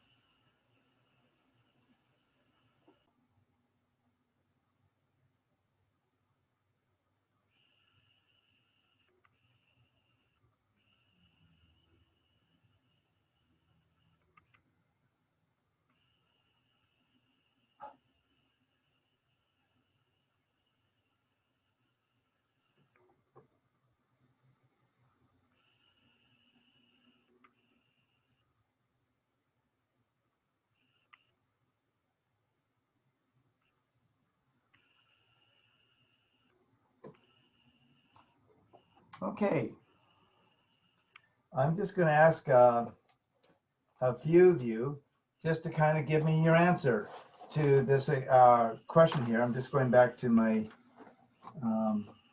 attendance sheet here and that sort of thing where I can ask a few of you here. So let me just ask this question of a couple of you just to share. Just a simple 2, 3, 4 of you I'm going to ask. So I'm just going to ask, Bridge, I'm going to ask you, what is one thing that draws you to want to continue listening to a speaker? Bridge? I think it's their passion. I had this history professor, and I was never bored in that class. Like he used to talk for like 4 hours straight, and he was always so excited about wars and everything, and that made me really, I don't know, that made the subject interesting. Excellent. No, that's a great answer to it. How about you, Karina? What is one thing that kind of helps you want to continue listening to a speaker? I think the speaker say something very trustable that I can like believe, I can trust, and I will follow him. Yeah. Yep. No, that's an excellent answer. I really fully agree with that. How important that is. Let me ask. Let's see. Jason, how about you? What is just one thing? I would say just to show respect to the speaker. Okay. Whenever my prof is like holding a lecture, I know he was putting a lot of effort into it to prepare for the course material. So just to show my respect. Okay. No, that's an excellent answer. Appreciate that very much. How about you, Laura? This is the last person I'll ask, Laura. Well, I think the subject, I mean, if I'm there, it's because I'm interested in the subject, right? So the knowledge and the knowledge in the speaker about the subject, that's what keeps me engaged, right? If it's just reciting information, I mean, information could be found anywhere, right? Yep. but the way the speaker tells the stories or illustrates the subject, I am interested in. Excellent. Nope. Well, I know that I could have gotten even more answers that were good answers. Those were four very good answers to this important topic of source credibility. So I'm just trying to get my computer to kick in here. Let's see if I can just get it to start. There. Source credibility deals with the ethos that the speaker has with his or her audience. The next sentence kind of helps clarify this. The issue for the speaker is the perception that the audience has of them. Critical area of topic. In fact, I'm going to say this right now. I mean this. If you walked out of here today and said, there's only one thing I remember, this is what I would want you to remember today. I mean, everything I shared, I think, is important. Don't get me wrong. But the issue of perception for me is the single most important issue in public speaking. In fact, I think it's one of the most important things in human relationships. Not just about a speaker, but in relationship, your perception of another person. This likely, in my opinion, is the most powerful factor to be aware of in speech making and delivery. You do this well, you will gain an audience. You do this poorly, you will lose the audience. To me, this is so absolutely critical. To me, this topic right here, these 4 slides that we're going through are, for me, the single sole most important issue. It is what I would call the epicenter of public speaking. And quite frankly, epicenter of human relationships are to some degree impacted by this. But certainly in public speaking, the perception the audience has of you as a speaker is so critical in regard to your capacity to to do well and to be seen as doing well, to be wanting to be listened to say, I'm going to give my time. And some of the answers that were just given touches on just exactly these areas. A perception of a speaker can vary from audience to audience. So, you could be seen as a certain way and you go away and say, oh, I must be a great public speaker. I had such a great time with my audience. And I'll just use this speech again somewhere, which you can do. But if you haven't really prepared yourself or prepared understanding that audience, which is different than the previous audience, it can fall flat. And you don't want that to happen. It can vary. It is a dynamic process that can change within a single speech. Within a single speech, given at just the right moment, can radically impact people. It happened in politics in British Columbia years ago. There were 2 parties. The Social Credit Party, which were more right, the NDP Party, New Democratic Party, which were more left. And then there's a new party trying to be part of the legislature. Didn't have any buddy representing it in the legislature because of the elections. They'd never gotten anybody in. They were just starting. Called the Liberal Party. They were much more center, a little bit right and a little bit left. They were trying to fill this spot where the NDP were more over here and the Social Credit were more over here. And so an election came and they decided to have a TV debate. And they decided they'd let this guy named Gordon Gibson represent the Liberals there, even though they didn't have anybody in the legislature. So they had the big leader of the Social Credit here and the big leader of the New Democratic leadership team over here. And when they were debating, they were hammering each other. I mean, the right wing was saying, don't vote for them, bad. The left wing was saying, don't vote for them, bad. And Mr. Gibson, he said a few things, and then something happened. Very remarkable thing happened. At the very end of the debate, each leader was given 3 minutes to speak to the people of British Columbia without interruption. And so the social credit person spoke, and he hammered the guy over here on the left. And then when this guy spoke, he hammered the people on the right over here. That's what took place. Mr. Gibson was allowed to speak last. They didn't have anybody in the legislature. He looked in the audience, he looked in the camera at us, and he said, "Aren't you tired of this? They don't care about you. They care about power. They want it. They want it. They care about power. That is all. We care about you because government is here to serve you. You're not here to serve government, but government is here to serve you. You are the people of British Columbia. It's time for a different approach to governance. Vote for us. And we will begin to demonstrate what we're speaking about." He said a few more things, but along that lines. Did he win the election? No, he didn't even have any seats in the legislature up to that point. But when this election was over, he had 3 seats for the Liberal Party. They had a foothold.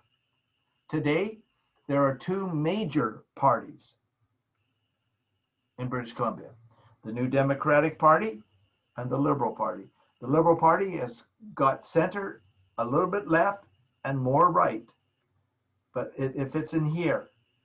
And then we've got the NDP party over here. And we have an election taking place later this month. One speech, one little speech, 3 minutes. And it began the movement that radically changed the landscape of politics in British Columbia. You never know that you might not be giving a speech at the most apropos time that will make such a difference in the lives of people. Never forget this. In public speaking, it is always about your audience. You, the speaker, are there as a servant to your audience to move them, to impact them. The perception that an audience has of a speaker can be their greatest asset or the liability. You don't want to be perceived negatively. That's a liability. You want to be perceived as, well, a person worthy of being listened to. That's an asset. When one of your colleagues here just spoke and said, "I had this teacher that was passionate when he spoke. I wanted to listen. He could speak for hours." Well, that's an asset. When the people sit there and say, "Yes, yes," that's an asset. I want to talk about 6 sources of ethos, 6 important factors that come together for an audience to get a perception of you.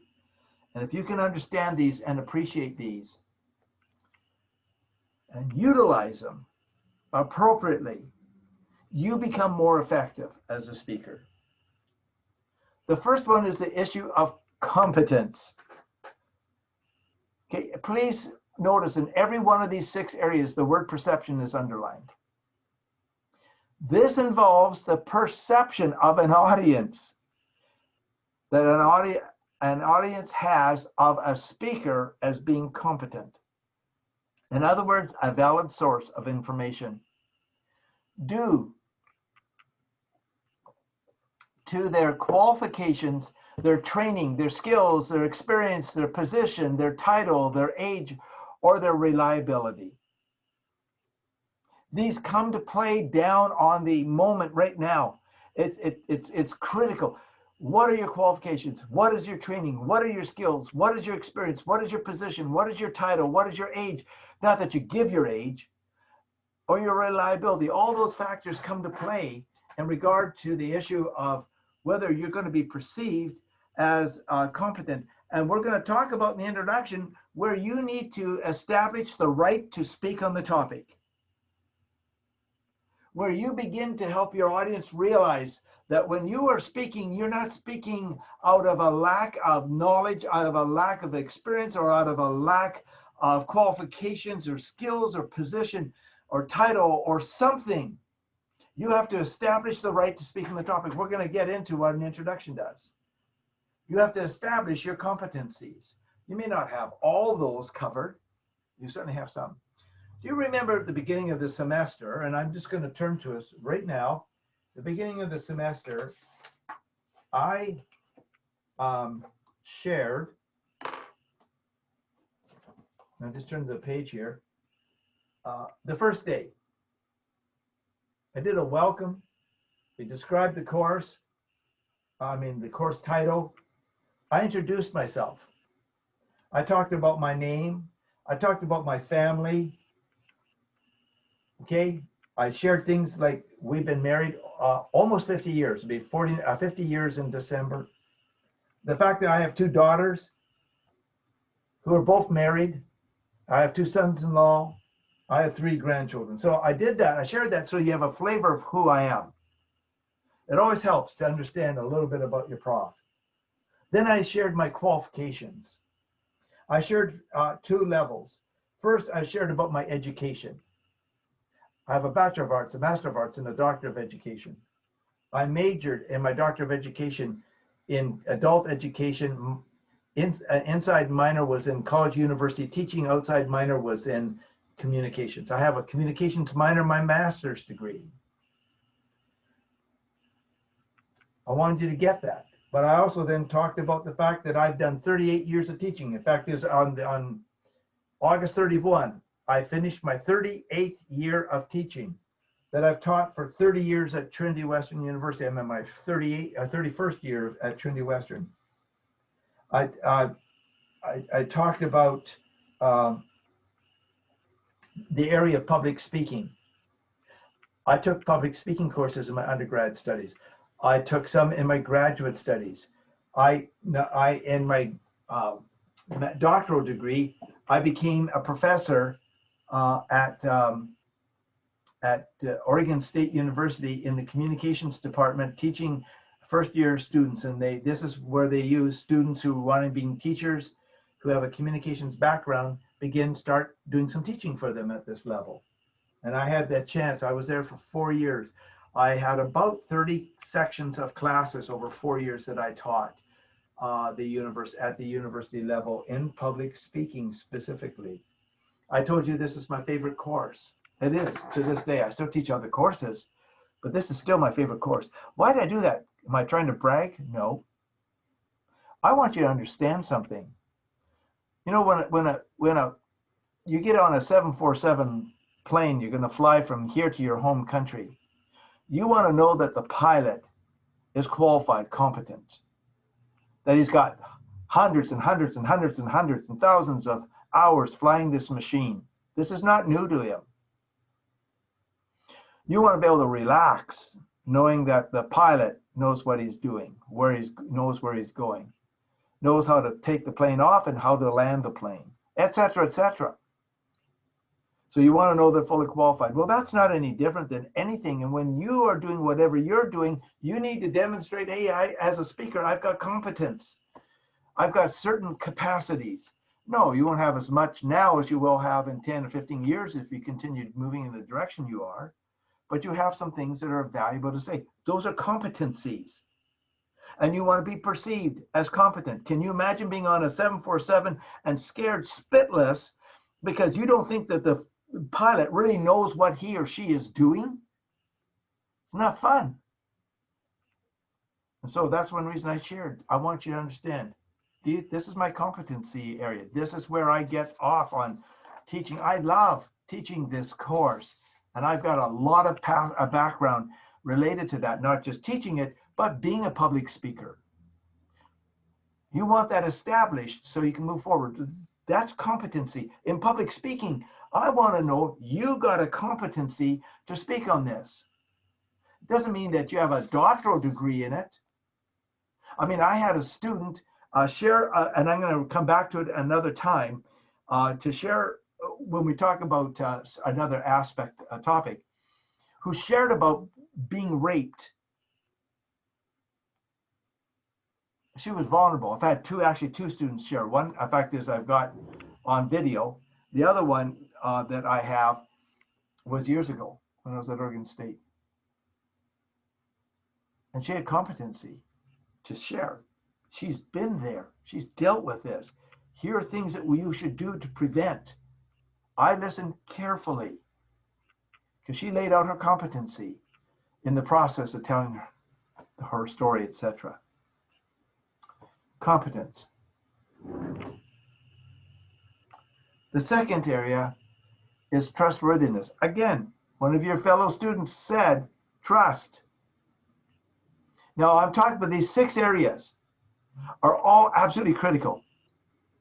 To me, it's the epicenter of this course. Right now, these 6 areas are the most important to me of everything else I'm going to share. And everything else I'm going to share is incredibly important. But when we come down to these 6 areas of source credibility, to me, it's the centerpiece. Well, in the midst of those 6 areas, this one, to me, is the epicenter of the epicenter. This single sentence that I have here is the single most important sentence I consider in public speaking: trustworthiness. It involves the perception of an audience, of a speaker, as being honest, fair, just, objective, and honorable. You have to be that way. Don't share lies. Don't be a liar. Be honest. Be fair, be just, be objective, be honorable. When you're that, your audience will listen to you. Let me give an example where the exact opposite happened. I was at Oregon State University, and I taught about 3 sections. I can't remember. They were on a quarter system, a little bit different than a semester system. And Dr. Doler came on to my doctoral committee. Dr. Doler, he came on because I lost a member of my, I lost 2 members of my doctoral committee, which is unusual because you only have 5. One died, and the other one had a heart attack. And so heart problems, and so that he withdrew.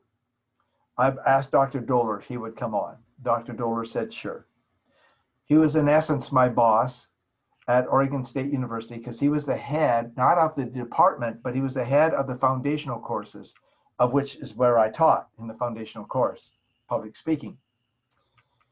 He came to me and he said, now that I'm on your committee, I would like to get to know you a little bit better. And one way to do that is if we could work together in one class during the semester. So I was wondering, I know you teach, but I was wondering if you would join me in one of my classes just as my assistant, and I'll get to know you a little bit better.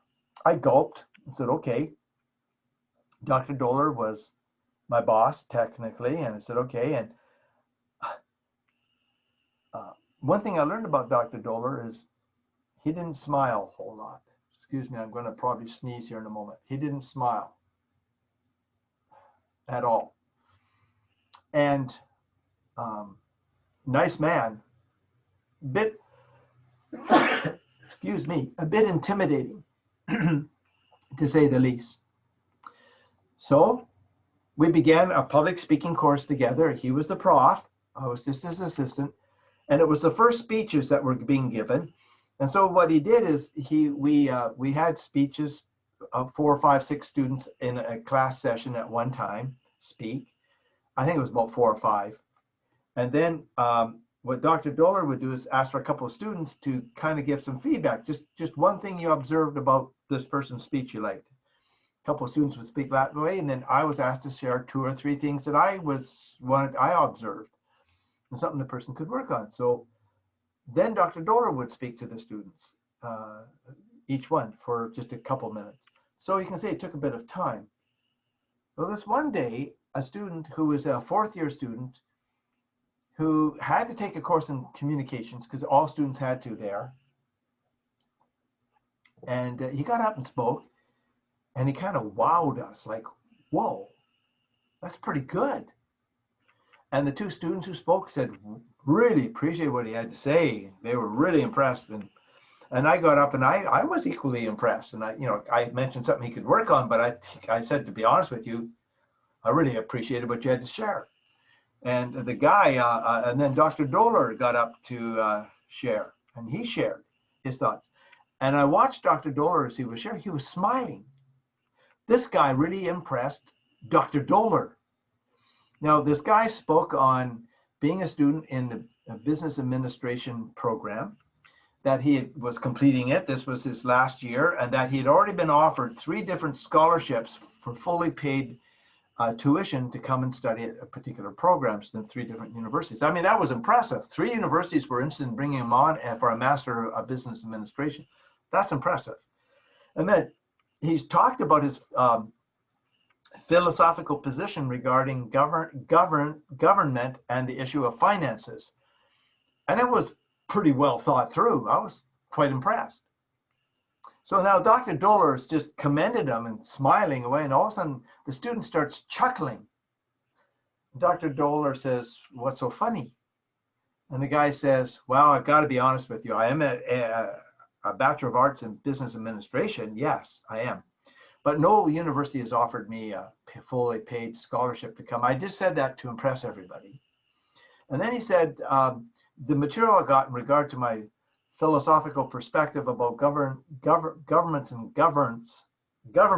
finances, he said, I got that out of a magazine that is produced. And I thought the points were good. So I just thought, oh, I'll take them as my own. He lied. And then he told us he lied. And he still had 3 speeches to give in class. And I can guarantee you that semester was a long semester for him. He could not impress Dr. Doller with anything after that. He'd lost all trust. It was a difficult, at best, situation. Be careful with this issue. To me, it's the single most important of the 6. Similarity. It involves the perception of an audience, of a speaker as having similar and shared values, beliefs, attitudes, and interests. Similarity. The audience is going to perceive you as you're speaking, and they want to see, is there a connection with you and them regarding issues of values, beliefs, attitudes, and interests? What does this say? It does mean this. You had better be doing good audience analysis, which is what we're going to get into next week. We're going to get into audience analysis. I was hoping to do it today. We're not. We'll do it next week. It doesn't mean that you have to change your values based on your audience. No, you should hold your values, but you also show respect to other values. And there's always some place in the midst of all this where there's common ground. That there's common ground. That there's similar and shared values, beliefs, attitudes, and interests. Well, I think I've mentioned to you, and I'm going to share it later when we talk about introductions. An audience I dealt with where the one room that we were using was packed with people. It wasn't a huge auditorium, but it was in the Northwest building. And if you've been in that one in the main campus of Trinity Western, it slants down. And the room was packed. And there were chairs in the back. And there were people sitting on the steps going down, because the steps were pretty wide. I mean, it was a packed room. But what was interesting is that there were several people that refused to come because they didn't believe where I came from philosophically. And they have a right to that. I come from a Christian perspective. I'm not saying you have to come from that. It's where I come from. And so they knew I had that, and they didn't want to listen to me, so they refused to come. And the people were there. It was estimated that 2/3 to 3/4 of the people were hostile towards me. Now, the people who organized it had tried to get somebody else to come. There were 4 organizations not from Trinity campus and 1 Trinity campus person. And the other 4 said, we want somebody from outside. And that person, if he can't come, then they would allow me to be the speaker. That person couldn't come, so they were stuck with me. And I got up there and I knew my audience were negative towards my position. But you know what? And I'll share it when I talk about an introduction. I shared at one point, not about my qualifications, but I shared about the fact that I had similar passions that they did. I taught courses in early childhood education. I taught courses in childhood education. I have been a parent of my children who have gone through the stages of life. I am very, very concerned about their well-being, and I'm concerned that they have good teachers like everybody was sitting in that room would be. I'm talking about the importance of early childhood education. I'm talking about the valuing of, I believe our attitudes and interests related to them should be only wholesome and beneficial. I'm talking their language. They realized I had a right to talk on this, and they realized we had common values. No, we don't agree with everything. That doesn't mean we don't have common values. Attraction is the fourth source credibility, the perception issue. This involves the perception underlined of an audience, of a speaker, as being attractive racially, in appearance, and in personality attributes. What do I mean attractive racially? Listen, all of us have a racial background from different countries and different orientations all over the world. I have a strong, personally, theological belief that God created us and created us in his image. And if God created you, you're not a mistake, no matter what your racial background is. And my challenge to everybody is, you know what? Be proud of who you are. Be proud of who you are. Your quality, you're significant. To me, from my theological position, that's the reality I have to come to. So what am I saying? Be comfortable in your skin. Be comfortable being who you are. It matters not what color your skin is, what your background is. You, in my opinion, are as valuable as the next person. And so when a person walks up front of an audience and is comfortable in their skin with who they are, the audience picks up on that and you become attractive to them and they want to listen to what you say. In appearance. Be attractive in appearance. What does that mean? Well, you know what? You better do audience analysis and know what type of audience you're speaking to and dress accordingly and groom yourself accordingly. Hey, if this is a ultra formal setting where people are wearing tuxedos and you are the keynote speaker, don't come in jeans. That's inappropriate. That you're subtly, non-verbally saying, you don't even count to me. I disregard the values that you hold this evening to dressing formal. And you're a turnoff to your audience. So understand how your audience is going to look, both how they're dressed and how well groomed they're going to be and those sort of things. Be attractive. Do that. Look well in your appearance. You don't have to wear, for this course, you do not have to wear a shirt and tie. Listen, you can see I'm wearing this sweater. That's quite comfortable. This is a relaxed manner. In that, like, if you're speaking to an audience and everybody's wearing swimsuits, don't come in a tuxedo. You're out of place. But if everybody's dressed in a casual sort of look, you can dress that way, but make sure your clothes are clean, they're ironed, and that you look ready. Don't bring negative attraction to yourself. And then in personality attributes, who are you? Understand your uniqueness, whatever that happens to be. I cannot not speak with passion. I am a passionate person. I am passionate about this course. I cannot not be that. Whatever you're passionate about. Use your personality attributes to your benefit, because your audience will be impacted by that.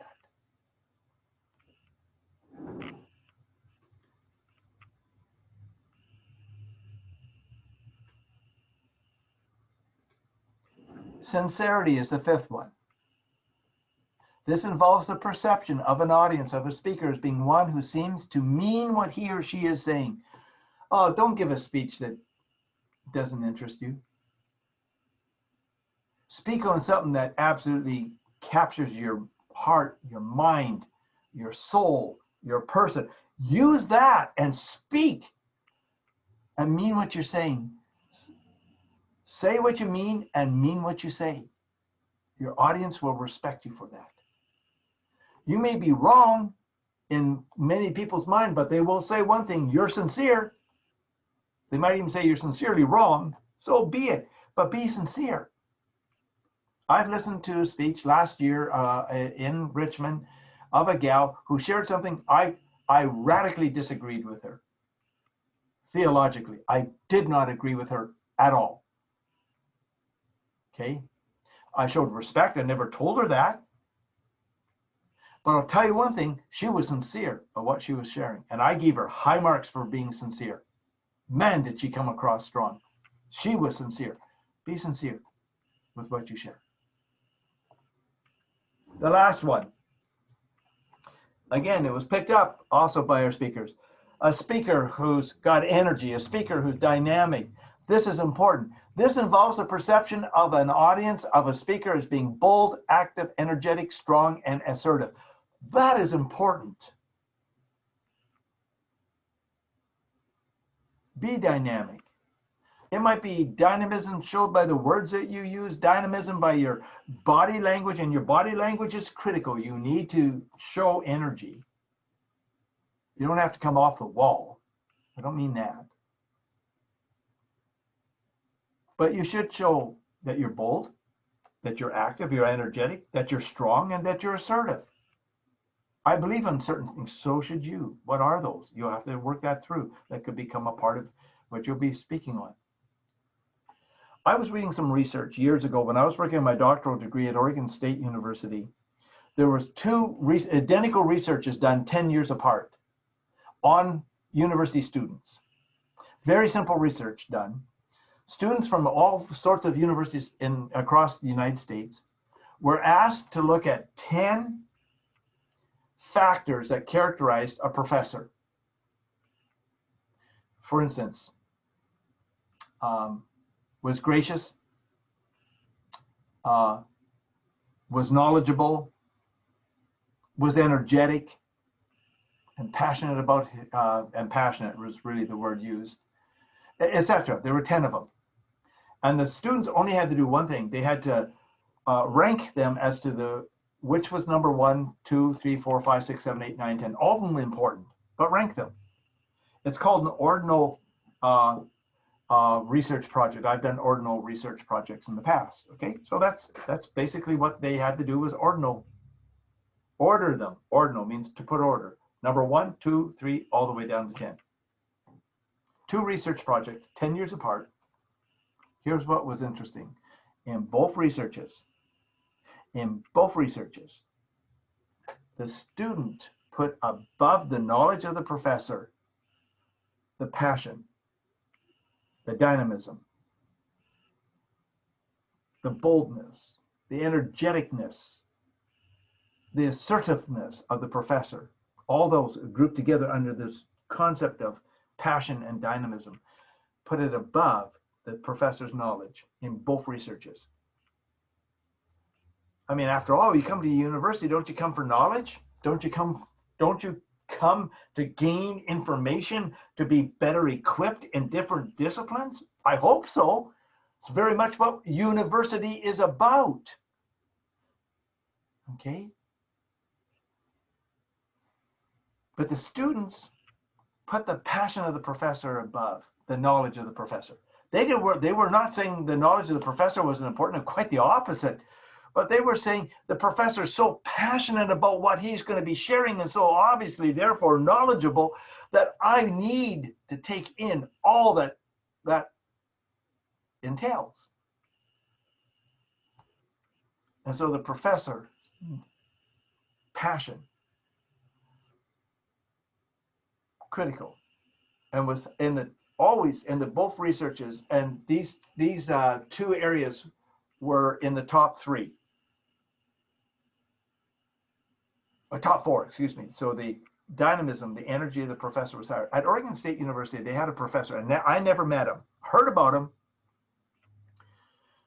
He was considered one of the best professors as far as presenting in front of his students. The guy was a professor in science. He was so passionate. The students did never want to miss his class. Even if they were sick, they wanted to be there to get his class. He's so passionate about his topics. He had classes of 200 and 300 students. Now, he had teaching assistants who did the grading. He could never have touched that. He taught other courses, but they used him, and I mean that in the correct sense, they used him as a professor at the introduction course to science because it drew people in to consider whether they might want to study the field of science at all. Minimally, they were going to be informed and, in a right sense, entertained by somebody who was passionate about his topic. Dynamism. So there you have those 6 areas.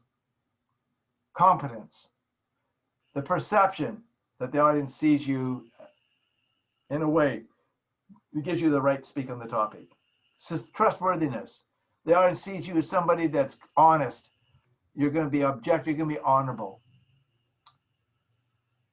Similarity, the audience is going to see you and perceive you as a person who has similar values and can connect those values between the two of you. Attraction, the audience sees you as a person who's comfortable in their own skin, is comfortable looking appropriate for the occasion, and is comfortable with their personality. Sincerity, the audience perceives the speaker as somebody who means what they say and says what they mean. And then dynamism. This involves the perception of the audience of a speaker as being bold, active, energetic, strong, and assertive. Public speaking, these 6 areas, to me, this single talk today, to me, for me, is the single most important issue in public speaking. And it's the epicenter. And within that epicenter for me is the issue of trustworthiness. And you know what? It's 3:30. 3:31, and I am tired. This is my second class today. It's just about time anyways to end. So you know what? I'm going to call it a day. I'll be getting back to you with your speeches. Reminder to get those evaluations in and check the syllabus. It's the right up there. Have a good rest of this day and have a good rest of this weekend. And we look forward to being together 1 week today. Goodbye. Bye. Thank you, Professor. Bye. Thank you. Thank you, Professor. Bye. Bye. Bye. Bye. Love that guy. See you, Laura. Hi, Professor. Yes. I have a question. Yes, Jerry. Are there any homework or something I need to submit for next week? Okay. The only 2 things that have been due to now is that speech. And let me just check something here just before you go on. I'm just checking something here.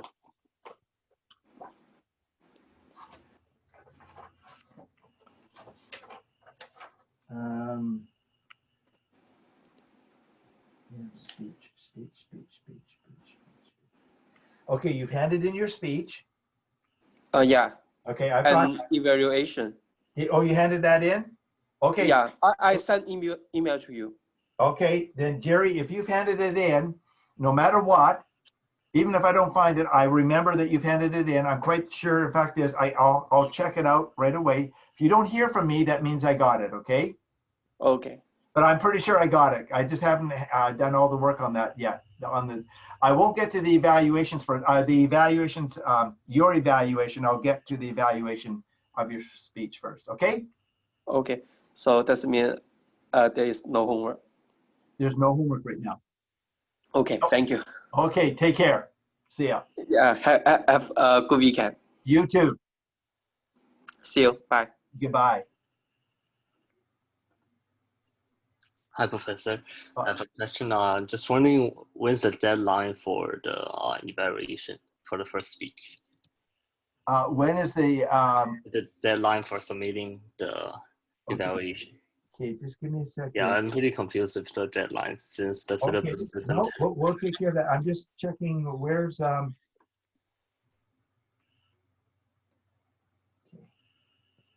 Okay, just give me. Have you handed in your speech? Yes, I did. Okay. I'm just looking for who I'm speaking to. Jason, Yeah, right? right. Okay, just give me a second, Jason. Okay, Yeah. yes, I did. Oh. Now, did you hand in your personal evaluation? Like you had to watch your speech, and then on page, hang on here, on page 5 of the syllabus at the very top is where you have to write a short 500-word evaluation of your speech. There's on top of page 5, there is 4 areas that you have to write on as you kind of watch your speech and write about your speech. Yeah, I see that. Yeah. Okay, that's all that you have to do to this point then, Jason. Okay. So when's the deadline for that? Okay, it was today, but I said I'm extending it to Monday. Oh, to Monday. Okay. I got it. Yeah.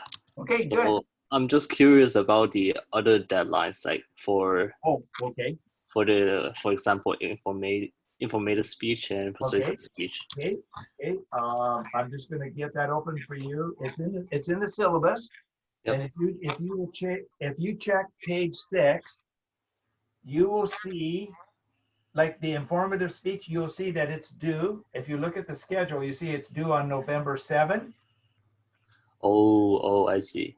Okay. Okay, I got it. Yeah. Okay, and then on the 28th of November, the persuasive speech is due. Okay, perfect. Okay. Yeah. Very good. Yeah, thank you, Prof. Okay, thank you.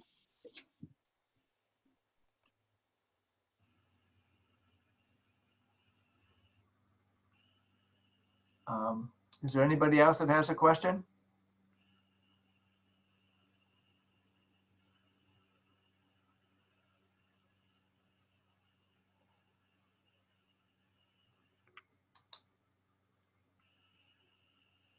Okay.